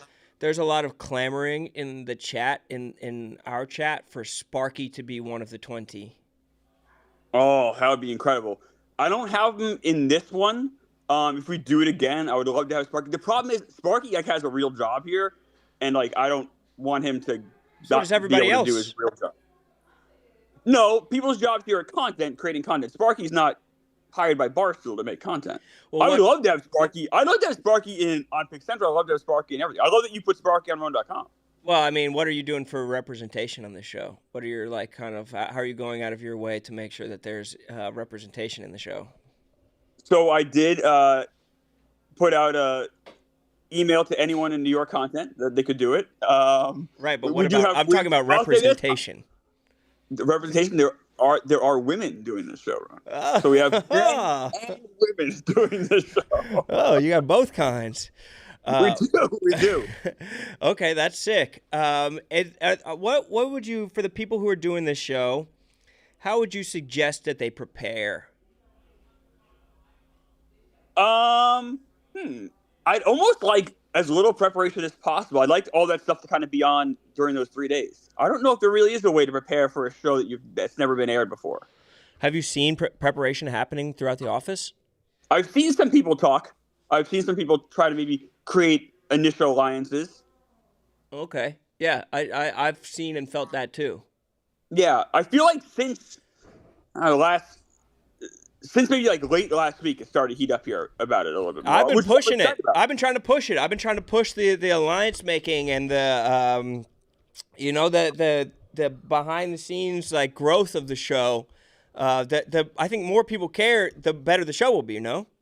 I think so too. I think it's cool that this many people are doing it. To get 20 people to do a show, I don't know if that's really happened before. Where we've had that, obviously other than surviving the giant shows, but just something in the office like this, to have 20 people all be able to kind of give their time for 3 straight days is pretty cool. A little Phil Collins question. Could you talk about the genesis of the idea? I was doing, really it stemmed back. Remember I used to do those video game streams, and I was the New Hampshire Granite, and I was just having a really good time with the chat. It was just me in a room with the chat. I'm the chat should have a voice in a game. And then I just thought about it, and I was like, oh, I kind of developed a game kind of around that idea, just like giving the chat more power. So I was having so much fun with the chat doing the video game stuff.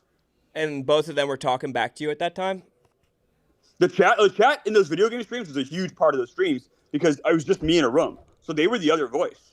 And I was like, all right, let's do a game show where the chat can have a voice. That's kind of what the idea was. I think it's a great idea, and I've been pushing for you to do it monthly.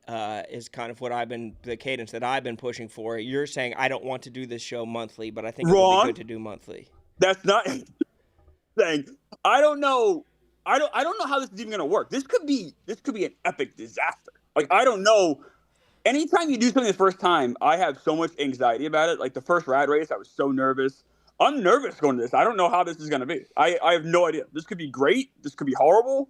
Probably be somewhere in the middle. I don't know. Well, my suggestion for you would kind of be to like lay out the rules beforehand. So like if somebody does something that you deem against the rules, make sure that's a spoken rule. So it's not just your discretion to be miserly and get angry at people. I will do my best. I will do my best before each challenge to lay out the rules. We do have people like yourself, though, that do scheme and do nefarious things that I'm not a nefarious guy like you, Rone. I don't think about these things ahead of time. So sometimes your evil ways can kind of fool me or trick me or have me off guard, I guess is a better way to say it. I don't think that's I don't think that's true or fair. I don't think that I'm as tricky as you're saying, but I do appreciate the fact that that you include me in these things. It's so nice to be included. I love it. You do it. You're a pretty big deal around here. The fact that you come in and do my silly shows is great. I appreciate it very much. I love it. Is there anything else we need to know, or just people show up 10 a.m. on Monday, watch it live on what channel? Viva, on the Viva channel. Yeah, I guess the only thing you need to know is hopefully people block off time. If I know they're working, but hopefully they are able to kind of just watch it at their desk. Mondays at 10, and then again at 4. We come back. So Tuesdays at 10, and then we're back again at 4. And then same thing Wednesday. And we're going to eliminate 8 people on Monday. So 8 people, gone. So Monday. 4 in the morning, 4 at night. So that means 2 challenges in the morning, 2 challenges at night. Correct. And same thing on Tuesday? Tuesday, it gets staggered a little bit, but roughly the same. 2 challenges both days. Okay, awesome. Or 2 challenges both blocks both days. Okay, I feel like I know enough now, and I'm not going to give away too much about it. And I thank you so much for coming on and giving us just a little bit of background. Thanks for talking about it. I'm excited to go back on with you next week. What do you do? Yeah, you're going to be here kind of giving an update next week on RoneDotCom in the 9 o'clock hour. And it should be really fun. What are you doing in Chicago today? I am here for the yak, and I can say no more. Spoiler. All right. Thank you so much, Christopher. Appreciate you. Stay clean. Stay black. Chris Clemer. Yeah, that's great. That's great that he's doing new stuff like that. It's great that he's being innovative, and I can't wait for that. I think that's going to be very exciting. It'd be nice to get Mac in. It'd be nice to get Sparky in. It'd be nice to have anybody that I have on RoneDotCom in, but it kind of seems like he's drawing the line. Squeezing out. The squeeze out is happening live. Get those purple hats. Okay, and we have a real life celebrity in the building right now. Hopping on the line right now. It's the kid himself, Sammy Adams. What's up, my beast? What's good, buddy? How are you, my friend? Oh, I'm good. Just battling a tough week of sleep. Is it parenting things? Baby gate. Yeah, bro, I believe it. What about that exposed wood you have behind you? Look at those pillars. Oh my God, bro. Yeah, it's nice. We got a little cribbo in North Carolina, so. Oh, look at that. Well, I mean, that's the kind of exposed wood that you dream about in the household. That shit is fantastic, bro. I know you have some new music coming out this week, and I want to talk to you about it in a second. But before we talk about that, what are your ties to the New Orleans area? Wifey was born and raised in New Orleans. And you spent some time. You spent some time down there.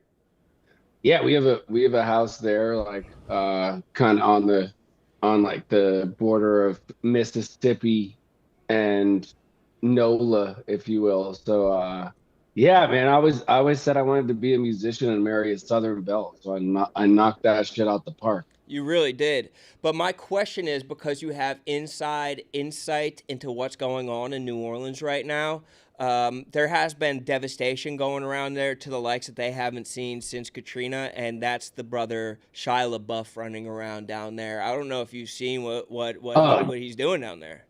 Dude, he's been a menace. I think someone bailed him out, and then he got knocked again. Yeah, I think he's on 2 in 2 weeks. I think he's on a pretty constant basis of partying too hard and getting locked up. Like, what's a local perspective of what Shia LaBeouf is doing running roughshod on Bourbon Street? I mean, it's honestly, it's not the first time.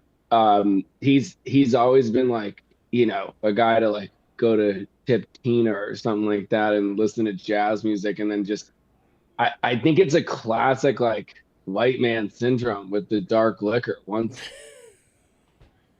once you just go a little too off the deep end, it's you want to fight everyone. I mean, I guess he was at a bar and he said a couple of gay guys were touching his leg and it made him feel uncomfortable. It's bro, you've been fighting for years. That shouldn't be that big of a deal. But to get knocked and then get knocked again is kind of a wild situation. But he's going through a time.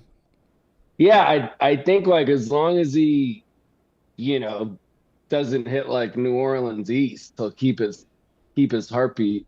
Once he goes past there, you're cooked, bro. Yeah, that does seem like a brazen enterprise if he were to venture too far out there. But Shia LaBeouf, I have seen. I think it was was it a freestyle video? I feel like there's a video where he's it looks like he's at an outdoor swimming spot and he was freestyling or some shit. He might have some bars in him. I mean, I think honestly, the amount of movies he's been in. I saw someone post I'm always gonna ride for Stanley Yelnats, and it was kind of a hood post, and I was oh word. I was maybe he's invited to the cookout. Maybe he gets to do whatever he wants. But I think that he might be on some people's white boy Mount Rushmore. We were talking with Jay Will about his white boy Mount Rushmore. I don't know if you've ever given any thought to your white boy Mount Rushmore, but I'm sure that you're on some people's white boy Mount Rushmore. I mean, yeah, that would be crazy. I really haven't thought about one. Shia LaBeouf definitely wouldn't be on it. I'm not gonna put you on the spot. Bieber, I think, was a guy who I was listening to some of his music the other day, and I was he really could muscle his way onto mine. I mean, yeah, that boy cooks. And he's probably the most invited to the cookout boy of all time. Yeah, he really might be. Just with in my opinion, the amount of people who live on Earth now, and the fact that his peak is now he's beloved. He's 100% beloved. But bro, you got some new heat dropping, bro. Yeah, buddy. I just signed with Big Noise. Bunch of John Feldman records coming out, so we're super stoked to be rolling it out. And it's such a different time, in terms of promoting music. When we first dropped Boston's Boy, it's it was YouTube, it was kind of grassroots shows, just kind of getting your name out there. Now it's post on TikTok 5 times a day, post on Instagram 5 times a day, and it's it gets a little exhausting, to be honest, because it's bro, can y'all not just go listen to the fucking record? So when they tell you that's the strategy, if you're talking to a label or even just looking at somebody's strategy who talks about it, is that a strategy that you're I'm gonna do that and I'm gonna think up 5 different ways to post that, or is just this isn't me? I used to think it wasn't me, and then you just gotta adapt. There's more. There's the crazy thing about TikTok. It's bro, you can reverse your video and it'll get 120,000 more likes than the one before. Just flip it. Not even reverse it on an app.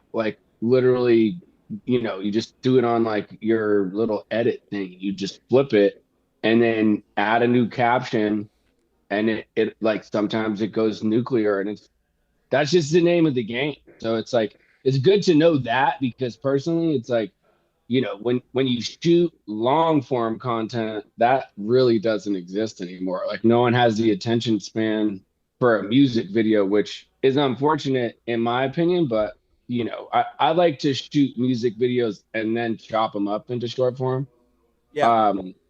But that's it's just kind of like a sign of the times. And it's like if you want to like latch on to new fans and get the impressions and the likes and the views and stuff that obviously like the label pays attention to, because a couple of dudes at the label, they're not signing me because they like my music. They're signing me because they know they can get 10 million streams on whatever song in a year. So I don't know. It's like it's a learning curve for sure, but at the same time, it's like any tricks and trades that other people have. Like I'm always paying attention to like different things, like how to caption stuff, how to just rerun stuff. It's weird to me to just post the same video, but it really does work, which is wild. I also know that like sometimes if you're just scrolling, some people will see something that looks like a music video that's shot in 4K and is color corrected, and they'll just yunk right past it because they want something that feels like somebody just put their phone down in front of them, and it feels like it's not inauthentic to have a music video. Like, what it is. Right. It's not like you're pretending that this is how you lived your life, like it's a musical or some shit like that. But people have different appetites. Like it's fucking lame is. But I think people have different appetites for what they believe to be real. Yeah, well, and it's like, when you shoot stuff that, it's like a lot of my videos like on Instagram do better when it's just like, me in the whip with my daughter, just like talking to them about something, because it feels more authentic. And then it's like, but it's weird because it's like the more you pay Instagram, the more you pay TikTok, the more views and comments you get. So it's all a big, kind of like business. It's a big business. It's a big, it's super annoying, to be honest, because it's like what we used to do is like, someone would have to buy your record. Like you could preview it back in the day, but you had to buy the record to get the whole thing. And now it's like streaming tosses that all out the window, because I think at like 30 to 35 seconds is when they count like a stream. So if someone if 50,000 people blow past your song, you're on like New Music Friday or something, and at like the 20-second mark, you ain't getting no views. And I also think that the way that Instagram is set up right now, the way TikTok's set up right now, is they want you to do something that they want you to be like, okay, I make cooking videos and this is what you can come to my channel for every single time. But I think that as the world expands and people's interests get more varied, people are into more different things and they want to represent that on their social media. Or artists are into more different genres than they naturally would be. It's like, oh, like that you're going to come to a guy just for rap or something like that. But like you go to my channel, it's like, oh, there's going to be some rap battles on there. There's going to be some pop punk shit on there. And you're blessed enough to be like a guy who has such varied interests and can deliver in so many different genres. Like it's not like you're only able to deliver in rap. And I think it's a disservice to an artist to expect them to only be siloed into one thing. But for an algorithm, that's what works. So those kind of things kind of butt heads with one another. Yeah, and that's like kind of like a tale as old as time. It's like there used to be like rap, urban radio, pop radio, rhythmic rock, and like alt, and that was it. So like that for terrestrial radio, like that was it. And then streaming, the one good thing about streaming is like it broke down genres to where you could kind of explain your sound to people. But it also crushed our pockets because we're not, you're making like, I don't know, like 1 million streams for different artists are like entirely different, but like I think I make like, I don't know, like $5,600 every million times.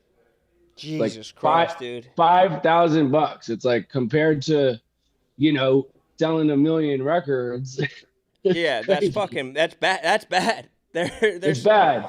But I mean, you are finding ways to adapt, and I think that that's staying on top of new music. Like you and I were just texting the other day about a band called Private School, Oh yeah. who fucking. I mean, I didn't know how intimately. I was just like, "Are you familiar with these dudes?" And you're like, "Oh, I'm familiar with them." And you were saying, What happened to you at one of their shows?" Oh, I got hit with the I got hit with like one of those elementary school chairs, like with the like plastic back. And then like I think someone later got like stabbed with the metal part. So I guess I got like the good end of the stick or the long end of the stick, if you will. Yeah. Um, but yeah, it's like I mean, like those and like Holy Roller shows and like Asbury Park rock shows that I was just going to like with my PMs and like stuff like before we even popped off. Like, you know, there's a couple of Stone Pony shows where it's like if you're not paying attention, you're catching like an elbow like that will break your entire fucking face.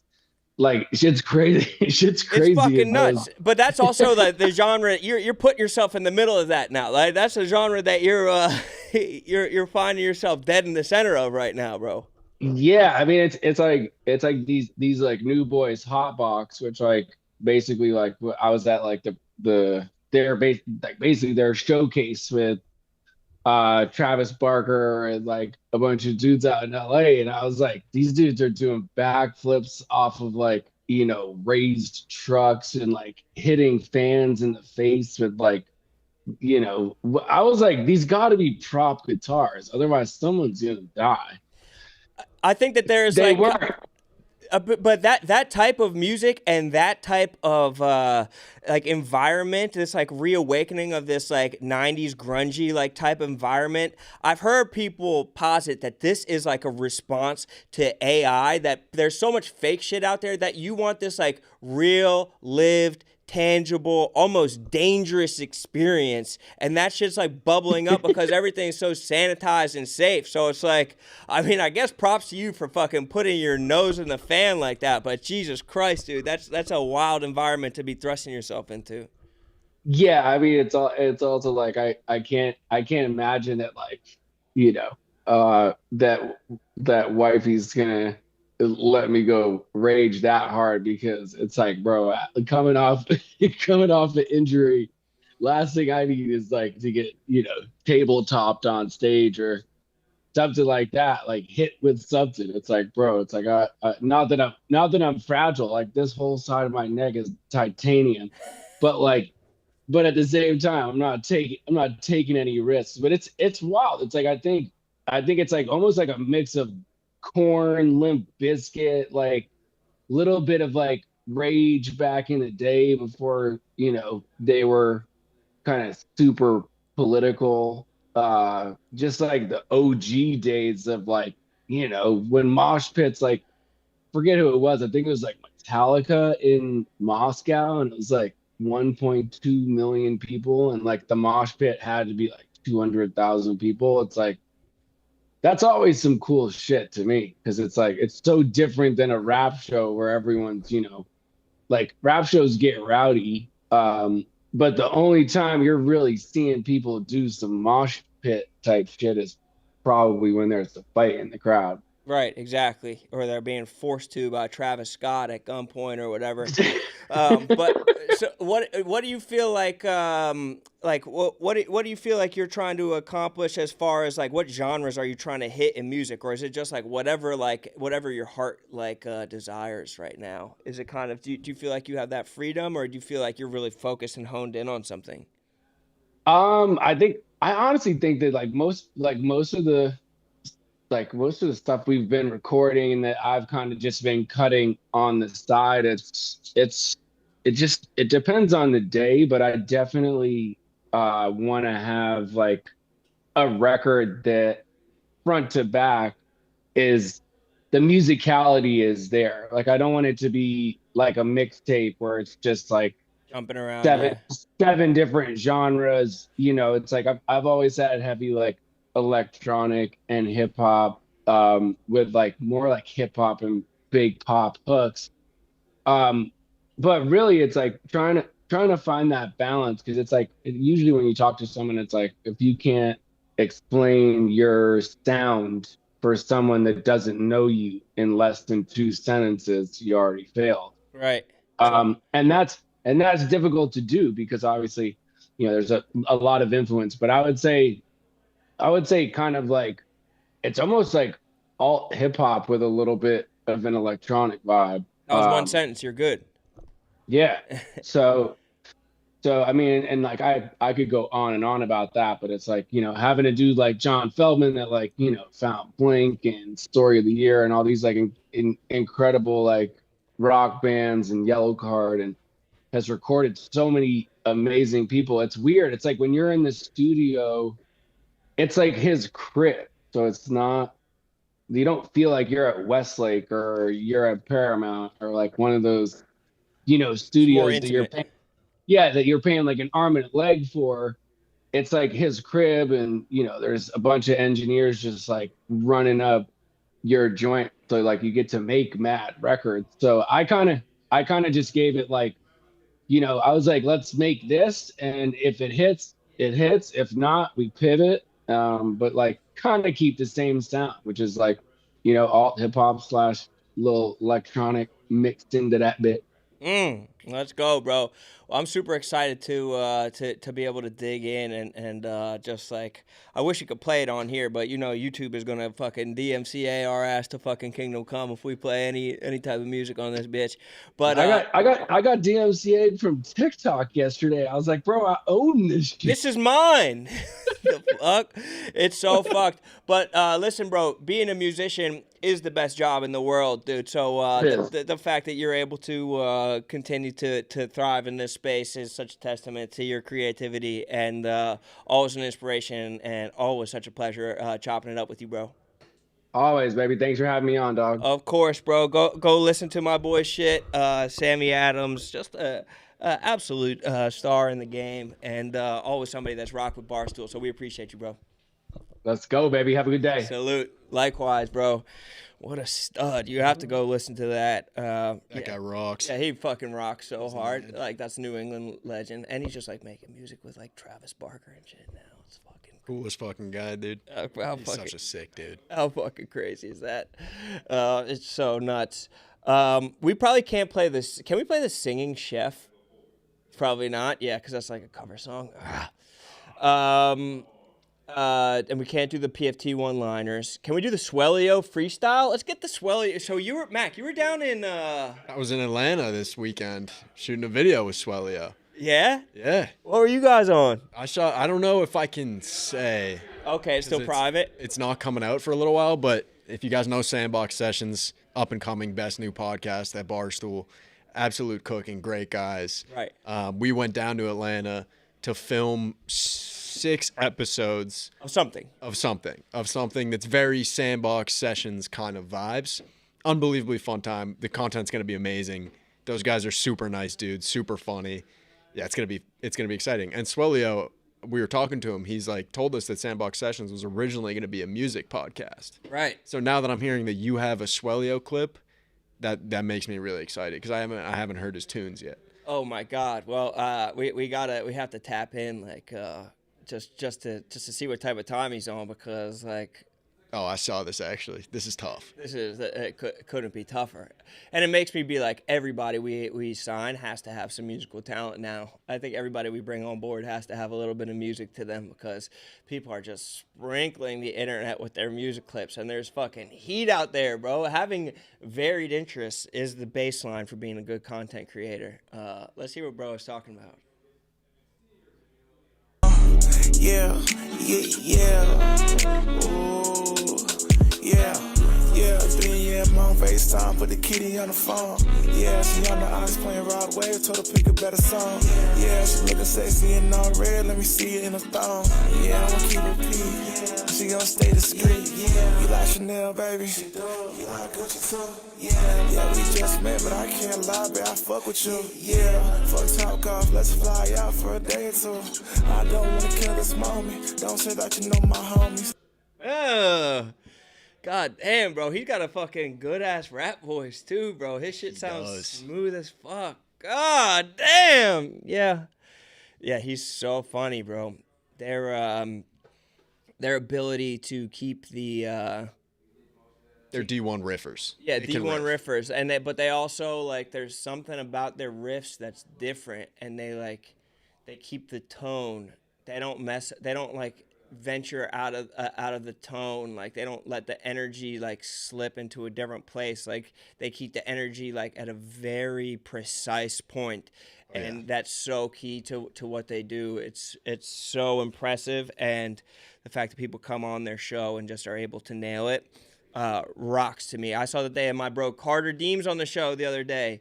Carter Deems is my fucking battle rap bro. Carter Deems, like, and then I had him, he was writing on Drop the Mic with me. Like, he's one of the most talented battle rap writers, and now he's a comic down in Atlanta.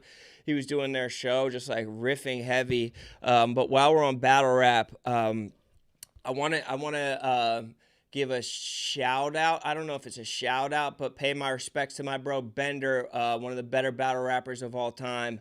Absolute legend, master of the game. Passed away 8 years ago Sunday. But this dude is the owner of some of the best rhyme schemes in battle rap and actually in all of rap history. And I think that this rhyme scheme that I have pulled up here is the best rhyme scheme in all of rap history. The best rhyme scheme. And I'm talking about the amount of syllables that he rhymes in a unique but cohesive way. Listen to what the fuck this guy says. Bender, one of the best writers that has ever picked up a pen to rhyme. This is like, I just need to put people on to the fucking skill that this bro had. Great dude, fun dude, talented artist, talented chef, but the way that he was able to put words together, there has never been anyone that's been able to put words together like this. I'm glazing hard for a reason. Listen to this. Twist! The Jewish community ought to ostracize you. You would have made the atomic bomb designer Dr. Robert Oppenheimer and his squad of top advisors want to side or compromise with all the Nazi occupiers.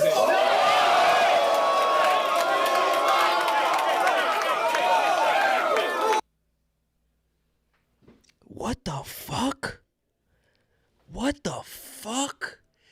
How does Dr. Oppenheimer rhyme with atomic bomb designer? Dr. Oppenheimer. That's 6 syllables. Dr. Oppenheimer, the atomic bomb designer. How does that rhyme? And how did he notice that? And how does Nazi occupiers... Just play it one more time. The Jewish community ought to ostracize you. You would have made the atomic bomb designer Dr. Robert Oppenheimer and his squad of top advisors want to side or compromise with all the Nazi occupiers. Oh my God, bro. What the fuck, bro? What the fuck? How insane is that? Anybody that knows battle rap and anybody that knows like writing and like the art of putting together multis, which is like multisyllabic rhymes, right there, will tell you that is the best example of it. R.I.P. to Bender. Just a couple weeks before he died, I bought a painting off of him, like a very like modern art painting of Frank from It's Always Sunny, Danny DeVito's character in It's Always Sunny in Philadelphia, and it's just like I gifted it to a friend, but it's just one of the most prized possessions that I don't even have, but just like such a sick possession to be able to have any art that guy made. An incredible artist, an all-time artist, such a fucking legend. R.I.P. to my bro Bender. Got a little bit of time, just a little bit of time left. Oh, should we? Trick. Should we get Trick in? Trick! You gonna pop in real quick? Trick, we gotta get you in here, Trick. What's up, my dog? Trick, what's up, legend? Good to see you, bro. I'm Rone. Hey, man, nice to meet you. Nice to see you, bro. How you feeling? Doing good, man. What's going on, bro? Man, I'm chilling, man. Happy to be here. You couldn't bring your nice outfit? Man, look, man. That's all I got. You lucky I got a shirt on. It's cold in New York. Yeah, bro. What the fuck? You look like $1 billion right now. Man, I got an extra one in the car. You need one? I have that same one, but I left it. I have it in red. It's a different look. Oh, yeah, that is different. When you're putting together an outfit, what's going through your head? You know, what are you trying to convey to the world when you're saying, hey, I'm about to dress to impress right now? Man, see, I got a formula, you know what I mean? That is to wow and shock. You understand what I'm saying? Yeah. So that's why I got my mink coat on, the very custom. Uh-huh. Got my custom chain from McKinsey. Let's talk about it. I got a jacket underneath the jacket because it's New York, you know what I'm saying? Double jacket. But most importantly, don't you forget, say it with me now, I got my lemon pepper steppers. The lemon pepper steppers, yeah! You see what I'm saying? Yeah, Look at the heels bro. on them bad boys. Yeah. I don't play around, dog. I think a lemon pepper stepper is an art, and I want to know what qualifies as a lemon pepper stepper. It doesn't have to be, it's not about the color of the shoe. It's not about the color. Texture of the shoe. Not about the texture. What makes a lemon pepper stepper? It's the sauce. You know what I mean? It's like Wingstop. It's like KFC. It's the sauce that makes it the lemon pepper stepper. And it has to be drippy. It's not a dry rub, is it? That's right. It's not no dry rub lemon pepper. Imagine that. I can't. It would hurt your feet. It wouldn't You know what I'm be saying? nice. You'd be getting bunions Yeah, and no dry rashes rub. and all that. No dry rub. The lemon pepper stepper, man. We got to keep it clean. When you come to New York, what are the things that you have to do? What are the things that make your New York trip complete? The first thing I have to do in New York is get me a nice slice of pie. A pie. Is that how you say it around here, right? Pie. A nice slice of pie. A nice slice of pie. Cheese, 'cause I don't do the pork. No pork on my fork no more. Okay, no pork on the. Have you ever seen the clip of Rick Ross? He's talking to. I think he's. You know what I'm I know talking you're talking about? about. He's He said- talking to the media, and he's like, "Did you eat pork today?" He's like, "I smell it on you." I smell it. You had a sausage. The sausage, yeah, exactly. And that's Yeah. what pork somehow it goes through people's veins. It comes through their pores. Yeah. So you're getting just the cheese slice when Just you're in a the cheese city. slice, man. Just a cheese Just the slice when you're in cheese. the city. Is there anything else you have to hit Times Square? You have to hit a Broadway show, or it's more you just have to touch the vibe, feel the energy. And like it's tough because now when I come to New York, when I'm in, the city, man, it's always so strictly business, man. So like I'm not here for a long time. I'm here for a good time. For a good time. Can you talk to us about what men should be doing to make sure that their nails look good? How can men be taking care of the nails on their hands? If Yeah, I'm for sure. looking at the nails, That's right. Obviously well manicured nails right. that you're working with, That's right. really very nice nails. What should men be doing for their nails? Is there anything extra, or just making sure that they don't grow too long? Look, I take my hygiene very, very seriously. And if you see my matches, you see that I got the meanest pimp slap in the building. In the You know game. what I mean? So it's not about the scratch. It's about the contact. Yeah. You know what I mean? So you got to keep your nails clean, man. And when I pull that hand back, I mean business. It really is an important part of the game. There's another video I want to reference online. There's a famous pimp slap. I saw a guy, he licks the back of his hand before a pimp slap. Does that add anything to a pimp slap, a lick of the hand or anything? Makes it sting a little bit more. Yeah, it's a little bit more disrespectful. My saliva's on you, right? Through the back of the hand. Well, I know that anytime that you're coming to New York, you're making your mark known, and you're letting it be known that there's a different presence in the city. I kind of felt the chill as soon as you touched down. I knew that there was something different in the atmosphere. So anytime you're coming through Barstool, we greatly appreciate it. I know you were just rocking with Robbie, but always a pleasure to have you in here. Man, thanks for having me, man. Look, Always a anytime. pleasure. I got that mink coat in the car. Holla at me if you need me. Hey, listen, I might take you up on that. It's cold outside. You feel It me? really is. And All right. when are we going to be done with it? Honestly, what do you do with this in the rain? You know what I mean? The rain is dangerous for the Man, when it rains, I turn it inside out and I keep it pushing. That's a smart man. Appreciate you. Thank you so much for your time. And, Yes, sir. And thank you for always showing us love over here. WrestleMania, 18th and the 19th, Las Vegas. Let's talk about it. Come on, bro. You don't want to miss this. Absolute superstar in the game. How blessed are we, bro? How blessed are we to have a heavy hitter coming in here like that, dude? It's absolutely fucking different, bro. What a great call by Tyler. We had to have him on. Yeah, I had to have it. Well, I always forget Tyler's a wrestling guy. I always forget that Tyler's tapped into wrestling. One last video that I want to watch, and it's a debate topic. Can we watch this Chinatown teacher? Because this is interesting, and it seems like a nice video until you peel back the surface a little bit. And Mac, I want you to watch this video in full, and then I want you to start talking about it. Okay. From a Chinese lens point of view? From a Chinese, or I guess from just an Chinese lens, American culture lens. Gotcha. POV, you're a school teacher in Chinatown, NYC, eating at the best American Chinese food on your lunch break. Capitalized lunch break. Okay, I don't know what he's teaching. There's one place in Chinatown that stands out above the rest. Whoa Hop. Whoa Hop, okay. This looks like a good spot. Okay, give me the pan-fried noodles with beef, chicken and corn soup, and let me get a General Tso's chicken. Does it come with rice? Okay. Yeah? Let me get a vegetable fried rice as well. That's it. Thank you so much. That looks fire. That looks fire. That looks good. Okay, so good. He's saying it's good. Finished his soup. This is a lunch for a school teacher. Those noodles look fire though, little crunch. That looks fucking amazing. That's probably really good. Whoa Hop makes you want to go to Whoa Hop. Are those perks crushed up in there? What is that? What is that blue stuff? I mean, that's a mistake. You should be getting orange chicken with it. Or orange soda rather, instead of Diet Coke. Crunching down. Okay. Wrap it up? Yeah, to go, yeah. You're not hungry, what? Oh, I ate good. Okay, all right. There it was. 63, total 63, tip $6. Hang on just a damn second. Mac, give me just like what you saw right there, and you can either start or end with the tip. I'll end with the tip. Okay. The meal looked absolutely fantastic. Meal looked banging. Scrumptious. Makes me want to go to Whoa Hop. I might go to Whoa Hop today. Crunchy noodles. I like a crunchy noodle. That's nice. What did you think about the amount that man ordered? 3 entrees, I think. It's a lot. It's a lot for a school lunch, like going in between classes, I guess. But you know, I mean, Chinese food, you'll be hungry in 2 hours anyway. So true. Eating a fuck ton of it. What do you think about the way that this man ordered? This guy's a school teacher, and he's coming from the Michael Rappaport school of talking. Where he's just let me get a. Yeah, it wasn't a good order. It wasn't. Did you see that video of Big John talking about him ordering Chinese? I don't think I did. The Bosch father. He had the most perfect Chinese order in history. Oh yes, in Dubai. Yeah. Yes, in Dubai. Yeah, yes. That's how you should be ordering Chinese. This guy disrespected Big John.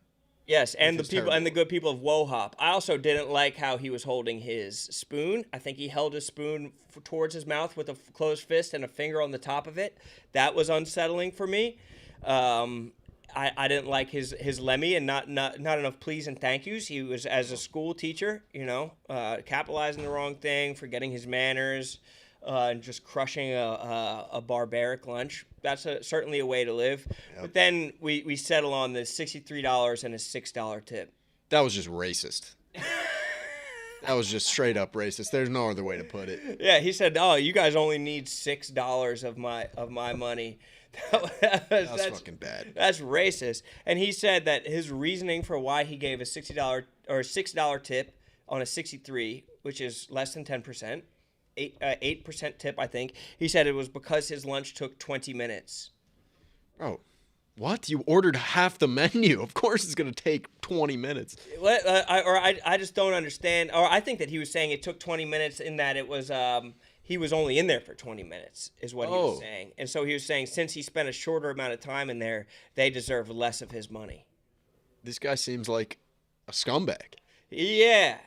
That's kind of scumbaggish to be like, oh, I was only in there for a little bit. I'm only going to pay them 8 or 9% tip on a 63, or maybe it was total, so maybe it was like an 11% tip. I don't know. I mean, he's a school teacher.